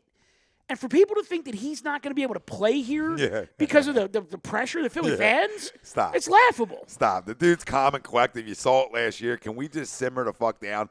Mike, I want to get into scores and predictions. All right, let's do it. Because we could, like Dennis said, too, before we went to break, we could do Carson, Nick. Oh, I mean, we could go into tomorrow. We could do a 24-hour marathon and talk about the same subject ad nauseum. Well, we'll be into tomorrow in 47 minutes, so and let's that's not get what there. we're doing. That's not what we're doing. Let's not get there. So, I'll start with you. As you should. Offense, defense, player of the game, and your score. Offense, Wendell Smallwood. I like that pick. I think that's a Wow. needed pickup. He runs hard, dude, and he's been known that he can break one if he gets a little space. We've seen him do it with holding calls, bringing it back. Defense, Avonte Maddox. All right, look, so you get to the locker room with a win, right? So the double moves don't matter as much, and then you can get back to the drawing board and fix some things. And guess what? Credit to Matt Nagy and the coaching staff there because you had a guy jumping on everything early on in the game, a young kid, and you went to the drawing board in the second half. You said, all right, let's work some double moves on him. And a young kid bit on some, and that's what every corner does it. But I like them 2 picks. My score, and I don't think it's going to be low scoring at all. I don't know. 35-31 Birds. Ooh. Birds put up 5 touchdowns. They got to score that touchdown at the end of the game. But they keep the Saints to 4 and a field goal. Ooh. Interesting question, though, from, again, North Dakota Mama. I wonder if the Eagles would have won. He was. Wonder if the Eagles would have won had Robbie, you're like reading my mind, brother. Wonder if the Eagles would have won had Trey Burton played. Thanks for the shout out. Here's our pleasure on the shout out. It was interesting though, because I had said I was out, with a bunch of my friends, and we're getting ready to, walking into the bar, to watch the game, whatever, and then you see the news breaking that Trey Burton's not playing, and I'm just thinking to myself, everything is breaking right for us right now, it's like the Bears knock off the Vikings, and then, a key member of the Bears offense isn't available. It was just, to me, as much as I would have liked to have seen Trey Burton play because I like him as a player. It helped. It helped. It was a good omen. Well, Eddie Jackson helped, too. Because you see some of the plays we made in the secondary. If he's there, it could be a different story. Yeah, absolutely. You need some of that. TTP says 32-23 Birds. I'm going Sproles. Offensive player of the game, Chris Long, with a clutch sack for his defensive player of the game. Kyle says 28-20 Birds. Nick does it again. No surprise. SAM offense, Dallas Goddard. Defense, Rasul Douglas. 42-34 Birds. Ooh, that's big. Lindell Cunningham. Foles gets injured. Wentz comes in and wins the game. What a scenario would that be? That's a good one. Not this week, but maybe next week. Maybe next week, though. I said that. Did you hit Pootie Tang? No, what did Pootie say? Pootie says 30-27 Birds. Offensive player of the game, Tate. Defensive player of the game, Jenkins. I like Tate a lot on the turf. I really do. Eagles. Anybody who throws defensive player of the game out there as Jenkins, I'm not going to rip you. I'm going to say, though, that's not a real bold move. You're almost playing with house money. Because there's not going to be a guy on that defense more motivated than Malcolm Jenkins. Yep, and as he should be. Eagles 0-1, even though you did some crumb shit. Okay, I'm done with it. You know what? Now I'm not even going to read it because now you're saying I'm insane. And he said I tried fighting people on the Foles video early on. What I said in the Foles video is because all the Carson haters drove me crazy, and I said now I hope he throws 6 picks. Okay? And I retracted that 42 times throughout the goddamn week. I didn't try fighting anybody. What are you talking about? 2 guys have been around me forever. Rob's been around me since the jump of this shit. I never tried fighting nobody. You bring up wife, you can get personal with me all day. I love it. But we're talking sports, bro. We don't have to get that deep. Just don't bring my fucking wife up. Because now you're not going to get shit read, and you think I'm going to let you call in. I ain't letting you call in here. You can come in. I'm a face-to-face guy. That's why I'm here.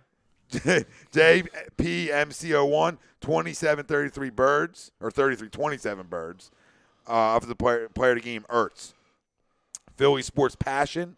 I like that name. Yeah, me too. 85, he goes 31-27.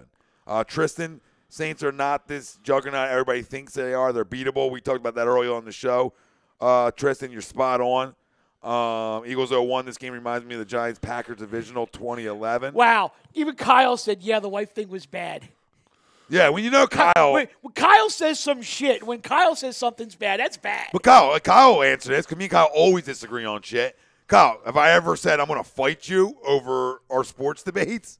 I don't recall. Somebody please tell me. And all our listeners, TTP's been here from day one. He was just talking about 44 viewers right now on the YouTube for the second half. He goes, A2D growing, fam. TTP, you've been here from the beginning. It's growing like Knicks. Woo, woo. Unless you talked about my family, have I ever said I'm going to fight you to people? I don't recall. Silence. Silence. This seems Silence. Like it's a barter account. Is the burner account? I smell it. Somebody hide it. A burner Somebody account. hide it. Don't like it. Kyle with the hoodie. yeah. That's what I was laughing at. Kyle says, talk about Tommy wearing the same hoodie a lot, but never his family. That's a low blow. Respect, brother. And you and Ralph are so worried about my clothing line. That's why I went and ordered a bunch of shit off Nike the next day. I said, I'm going to shut these two up. Yeah. I had gift cards. I'm like, about time to use them. Can really, like, now it's dude, I'm always switching them up now, but they, whatever. Dennis. My predictions. Let's go. So offensive player of the game. I want to go a little different. I'm going Nelson Aguilar. That's my offensive player of the game. My defensive player of the game. You know what? I'm going. Don't you play with that house money? No, I'm going with your milk carton guy, Yo, who's coming off the cart? Brandon Graham. Officially off the cart? He said he had that super feeling. I like it. I'm waiting for it. And I like it. I also That's want bold. to. That is Cody. bold. I also want to throw something else out there. I believe we get a special teams touchdown. Let's go. We're going to need stuff like that. We need it. We need it. Now, score, I'm going 35-21 Eagles. That's a big win. That's a big win, and that's the one I'm going with. I like it. I ain't mad at you. Who was your offensive player of the game? Nelson Aguilar, Nelson one of your Aguilar. kids. One of my kids. He knows that. That is so he knows who my sons are. You know what I mean? He's been in the chairs twice. He knows my kids. It's that obvious on my kids. I got news for you. Your kid Nelson, he done grown up and moved out 2 years ago. Yeah, when he he did. found that blonde. Yeah. He's out. He's out. He's out. I gave him permission. Yeah, he's not your kid He anymore. gave me He's 5 out. minutes. Not with him, with her. Just to confirm. I'm going to stick to what I said last night with Chuck. Oh, does your wife know? Yeah, here we go. 31-28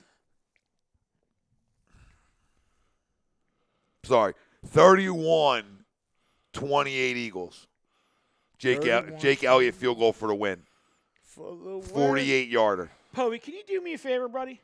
48-yarder down the pipe for the dub. Walk-off talk. Walk-off talk. Offensive player of the game. I don't know. Something about this game on turf smells like golden. I feel like he's getting deeper. Him and Nick are starting to gain a little chemistry. Other guys are going to have to worry about. I don't know. I think Golden Tate throughout the rest of these playoffs, because I believe we're going to be on turf again the following week in Dallas. Is how I play it out. And then you're on turf at the Mercedes-Benz Superdome. So we're going to turf it out. In Atlanta. We're turfed out now, in my eyes, right? We're turfed out. He's going to play so well these next 3 games that he should have been worth a first-rounder. I'm going Golden Tate, offensive player of the game. I'm going 2 TDs, staying hot, and over a honey cut. And a lot of yak, because he's a yak junkie. Defensive player of the game, I go with my dog. There's one guy on this defense that needs to eat, and I need to hear his name 100 times, and that's number 91, Fletcher Cox. Okay? I need to play. I need you to dominate up front, because you boys and my front seven need to be in his lap all day. We need to disrupt stuff. Stop the run like you talked about, Mike. You don't stop the run in this football game, you're in a lot of trouble. Because that now leads them to do a lot of things that they like to do.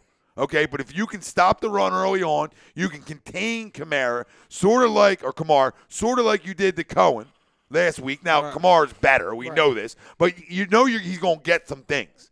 But contain it.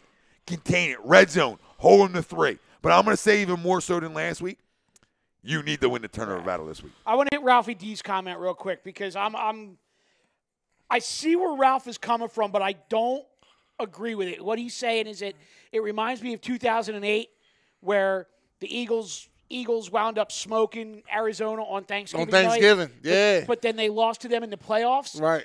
Problem here is it's actually 3 things here.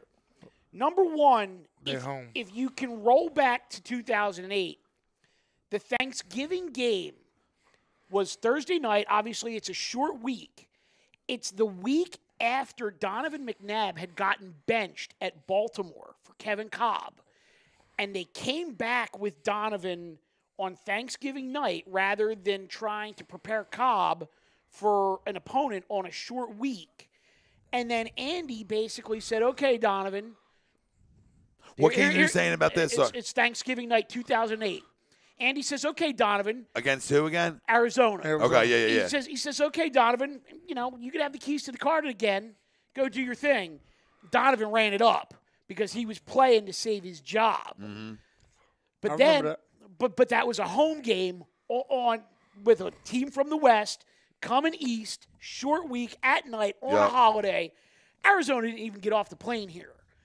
And we went out to Arizona and we lost in the playoffs. And if you recall, we were in that playoff game right to the very end. And a season we shouldn't even got in the dance. Exactly. Yep. Now, It goes back to the Westbrook, right? Right. That was the Westbrook return against New York. To Ralphie's point, I can understand the premise of you get blown out by a team and then you go play them in the playoffs and you beat them.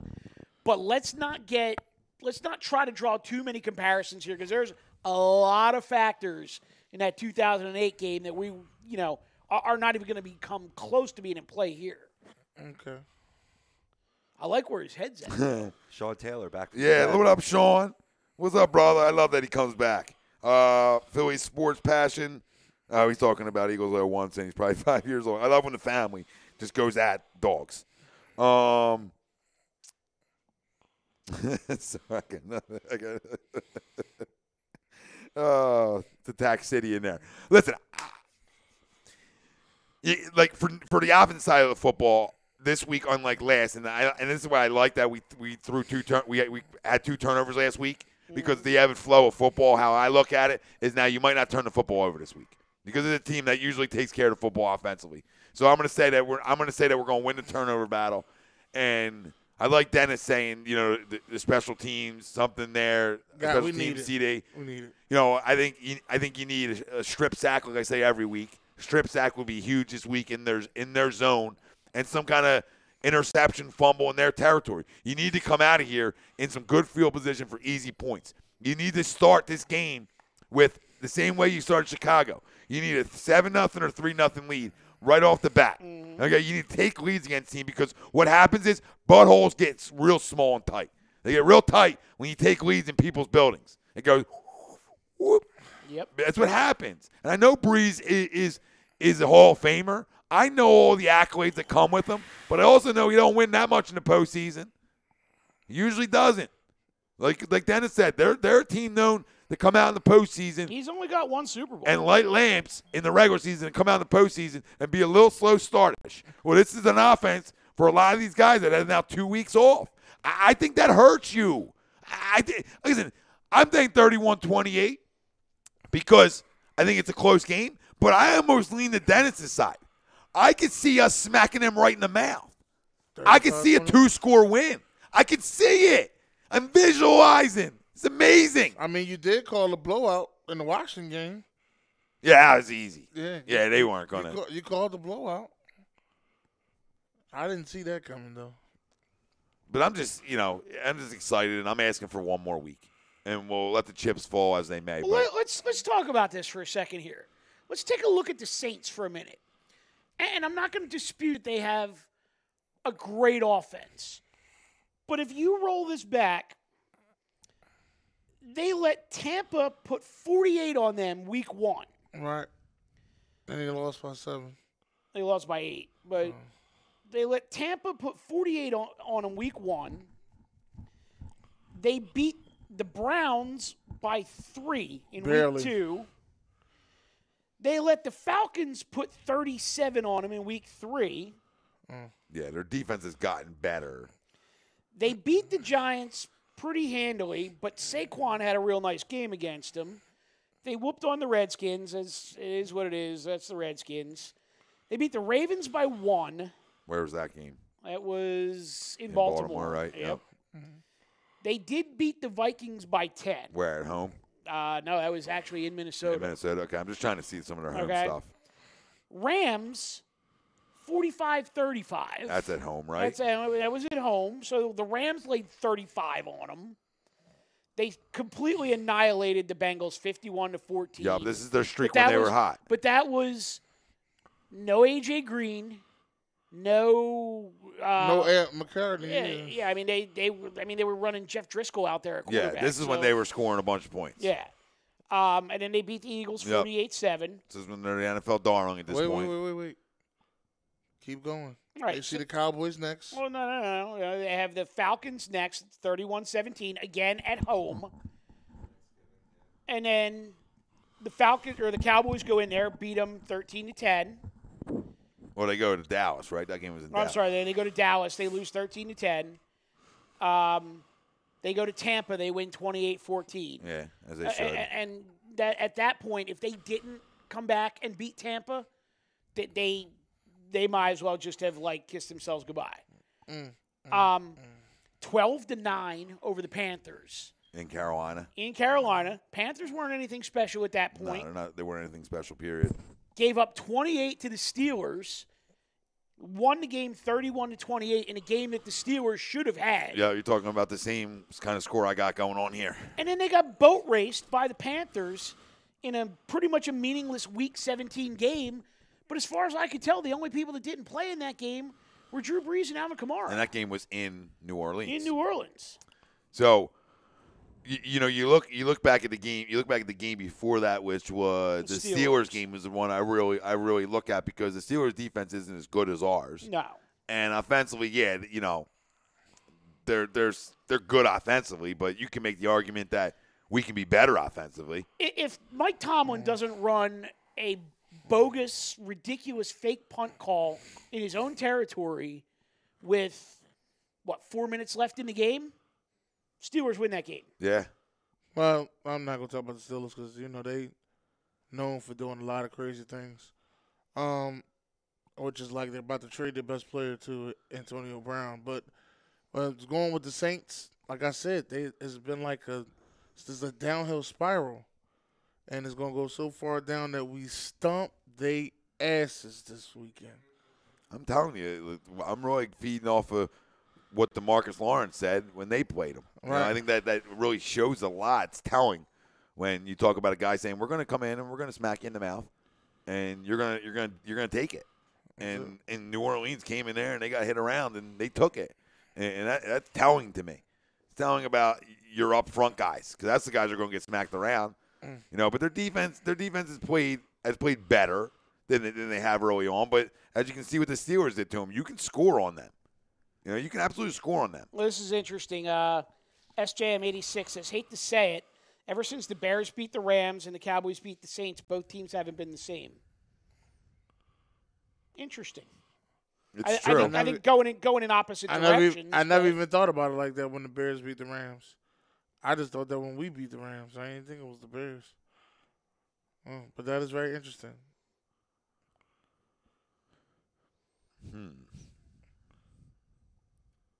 Yeah, I'm going to stick with my 2-touchdown lead. I just see us beating the Saints. What do you think, Rob? Anything's possible with St. Nick. I don't know, man. I mean, I can't get on. Dennis just tosses it to Rob. No, because he was about to say something. That's why. oh, I love it. I love it. I just, it depends on how well the secondary plays, and they're getting healthier, and they played pretty decently last week against the Bears, but that's against Mitch Trubisky. It's a whole different ballgame against Drew Brees and MT. You know what I mean? Can the secondary receivers like Kirkwood make catches? You know what I mean? Ted Ginn coming back. If you get that. You going to talk about Kirkwood, Temple Tough? My internet's not working. I can't even see. But, yeah, go ahead, Robbie. No, that's it. I'm not making predictions, because you ain't going to like them. Oh, you got the Saints winning? That's right.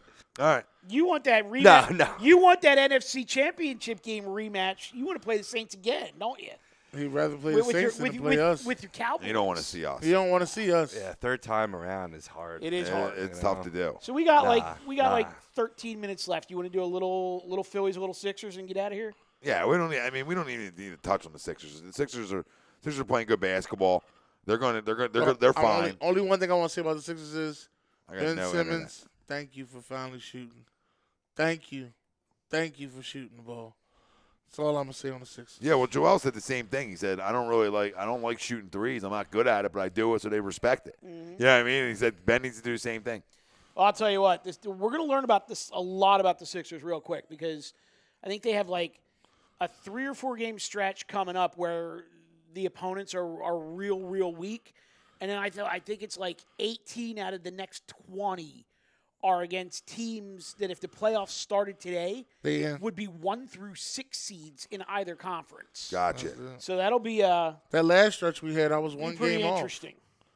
That little 5-game stretch, I was one game off because of the Portland. Well, you said I said 5-0.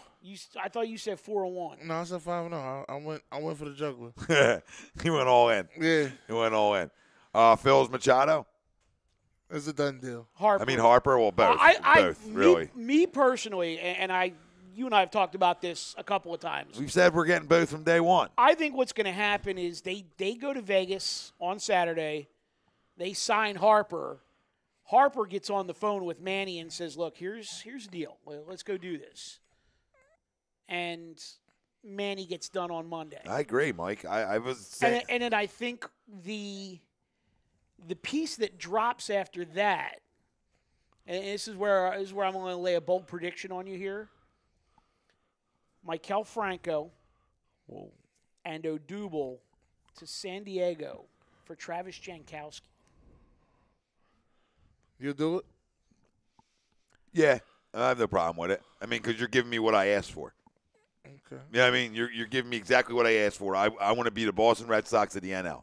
I want to out-hit you and have an ace at the top of my rotation. That's what I want to do. That you want to be a copycat? Let's copycat. Copycat how you win. And an absolute stud defensive So center fielder. We got to keep beating Boston. A stud defensive center fielder. Everything. That has a nice little left-handed stroke. I would love that. Your middle of your lineup is flat out loaded. Flat out loaded. There's no reason why, if you're flying out there to Vegas, Nevada, okay, you're not leaving without giving him the most money he could possibly possible. have. Yes. And while he's in Vegas, here, I go get him know, for a couple dollars. I know He he lives doesn't want to necessarily play here, okay? I know this for a fact, all right? I also know that Washington is still in this conversation, okay? Because him and Scherzer are boys. He's comfortable in Washington, okay? I also know that he would rather play on the East Coast. It's just something about him. I thought he would rather play in L.A., and when I was told he'd rather play on the East Coast. From my quote unquote my guy, and I understand that my guy is not quite as in as your guy. I get this, but I will say the East Coast thing is 100% accurate. He lives in Vegas. He's lived on the West Coast his entire life.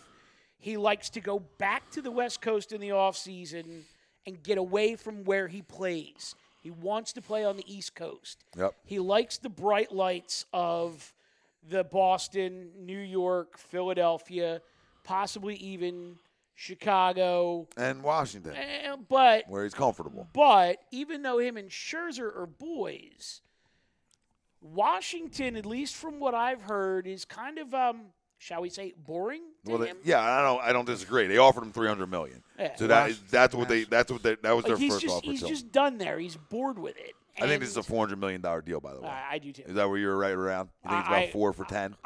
4 for 10 years? Yeah, 410 40 a year. Yep. Yeah, I got it. How old is he?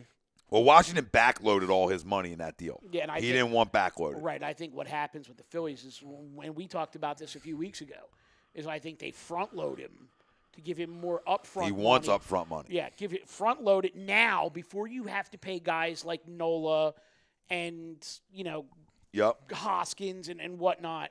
So you front load him, you front load Machado too if you go get them both. But you front load them now, and then you just roll through, 7 years guaranteed, and then years 8, 9, and 10 are mutual New options. But this is the big thing, right? What we know is he wants upfront money. So you go in and you give him the most money and you load it up front. There should be a deal done by Saturday, and we land Harper. And it's the start of landing Machado. I agree. I think both are going to be here. They said they're going to spend stupid money.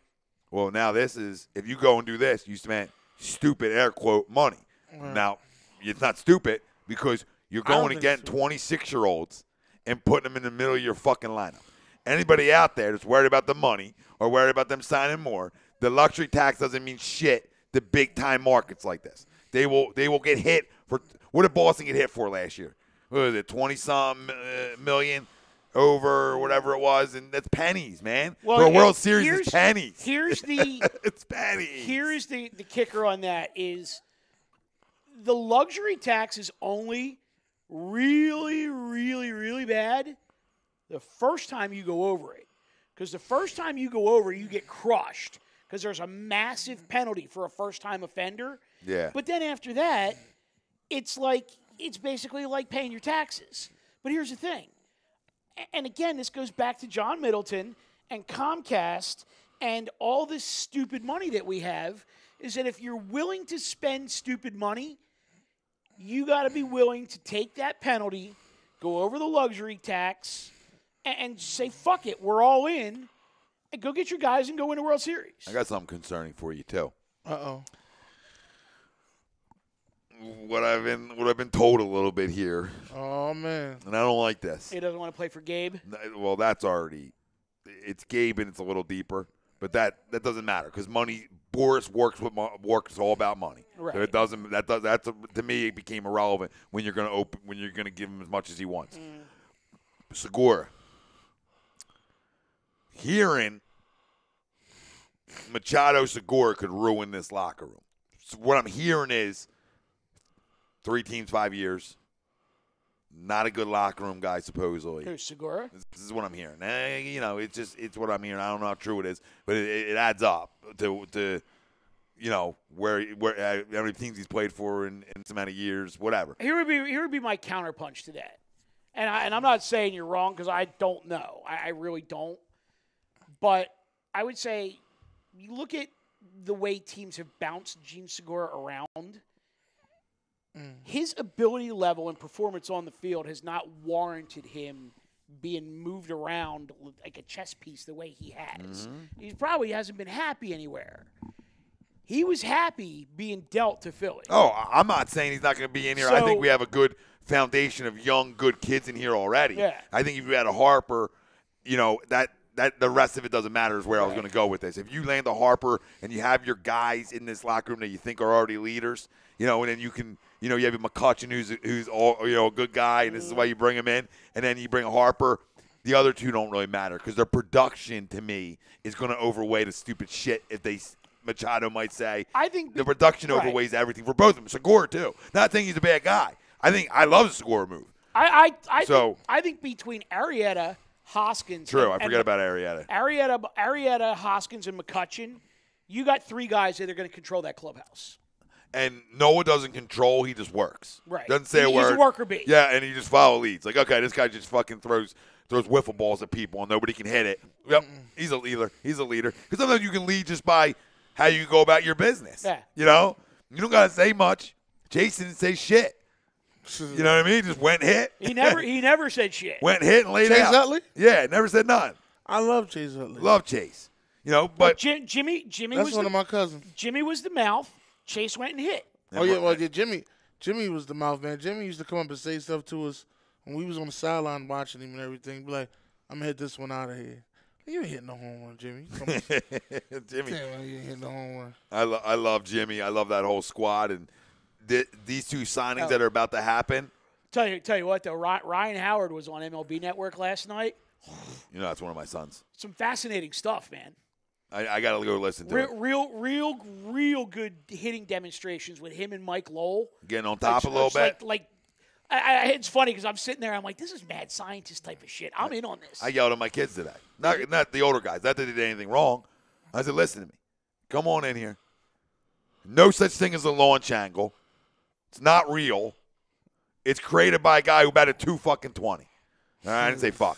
But we don't launch angle here. We get on top of baseballs. We finish high, and we want to drive through 405, not over it. Right. Let's listen to 300-plus hitters, or guys like Howard who did bat 300, okay, showed he can bat for average and drive baseballs as well. Another good guy to listen to. But I guarantee he wasn't getting underneath baseballs.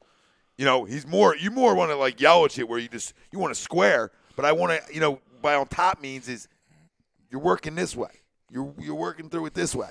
No, and it's funny because one of the things that he talked about was Charlie Manuel would preach trajectory before the term launch angle was even invented. Yeah. And he said, basically what he said was that the deeper you let a ball get, your swing path will put a natural trajectory on the ball. Absolutely. And it's unbelievable. Now, you don't want to chop down on a baseball like this. You know what I mean? Get on top means don't get underneath. Yeah. Because underneath only has underneath is here, right? But if I get on top, like think about this. Now in the big leagues, it's different, right? But like fly balls never take bad bounces. Right. Ground balls can take bad bounces. Yeah. Right. You know, so I want to hit line drives. I want to square balls up because line drives will end up going out of the ballpark. Mm-hmm. So it's funny though. Bill Ripken still says that his 2006 season, talking about Howard. yeah. 2006 was still one of the top 10 greatest seasons he's ever Absolutely, witnessed. Mike. No Absolutely. question. And that was the 316. yeah, that was after the rookie year run. Right. Rookie of the year in 2005. Yep. 2006, 316. And that's when we got rid of Jim Thome, right? We got rid of Jim Thome at the end. Well, he went on the disabled list. And then Howard came up. 2005, Howard won the Rookie of the Year, and then Because he Thome was raked all gone the summer. next year. There was not more of a summer guy. 316, 58 homers, and 143 RBIs. You want to talk about one of the hottest players probably in MLB history through July, August, and September type guy. Like him and Jimmy flat out fucking raked when August hit. When August hit, they are raked. And it's Did funny they- because he said he Question: Did they both win MVPs or am I tripping? yeah. Yep. Yeah. It won him in Good back question to because I back. forgot for a second. Back-to-back years. Yeah, Yeah. that's what I thought. It was back-to-back Yeah, years. Howard was 06 and Jimmy was 07. I thought so. Man, miss them days, right? We're gonna have yeah. we're gonna have a lot of looking back coming up. But Howard said he had 3 years in his lifetime. And he said it was his sophomore year of college, his double-A season at Reading, and then 2006 with the Phillies, where he was literally just hot for an entire season. Mm-hmm.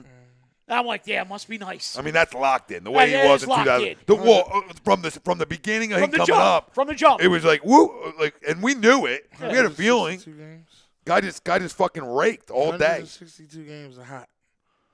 Damn, that's good. It's good, right? I All right, remember. fam. All right, brother. I gotta fucking piss so bad, so we gotta get We're off. out. Yeah, we Are gotta you two get fam listening? We fucking love you. We're winning this freaking football game. Eagles 0-1. Kiss my ass.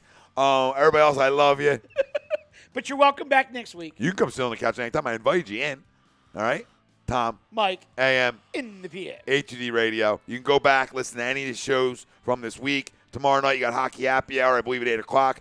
Friday night, you got our guys, Philly Sports guys. They'll be on at 8. Saturday, you got all Kyle, baby. If you're a Folesian up, jump on.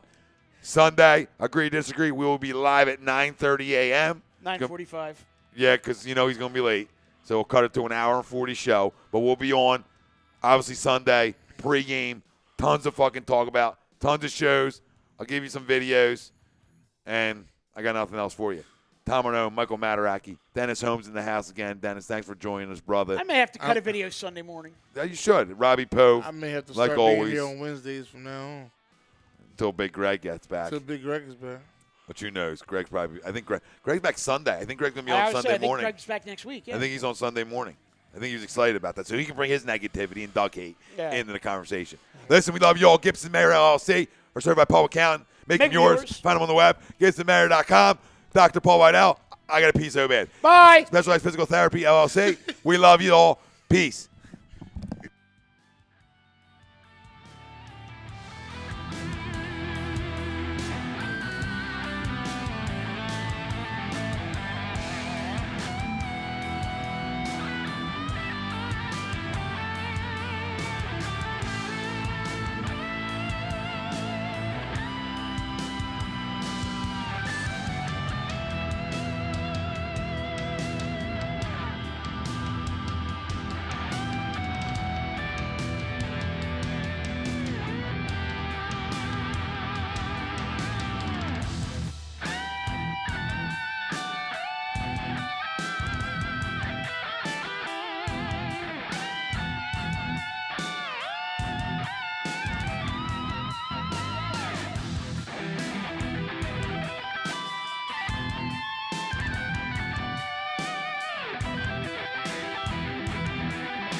Tom and Mike, AM in the PM, is brought to you by Gibson Mayer, LLC, certified public accountants. Gibson Mayer, located in Yardley, PA, is a leading accounting and business consulting firm with a proven track record of handling critical issues with expertise across many different industries, including construction, distribution, hospitality, manufacturing, real estate, service trades, merchandising, professional services, and professional athletes. Give them a call at 215-369-3300. That's 215-369-3300. Your initial consultation is always free, and if you tell them that Mike from Tom and Mike AM in the PM sent you, you'll receive 15% off all income tax services completed by February 15th.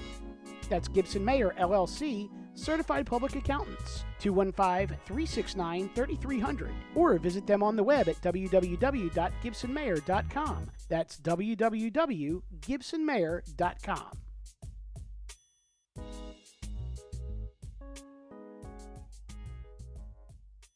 Hi, folks. Bob Mannery here. You're listening to A2D Radio, real sports talk radio for the fans, by the fans, no agenda. These guys are the best in the business. Hashtag it. No notes.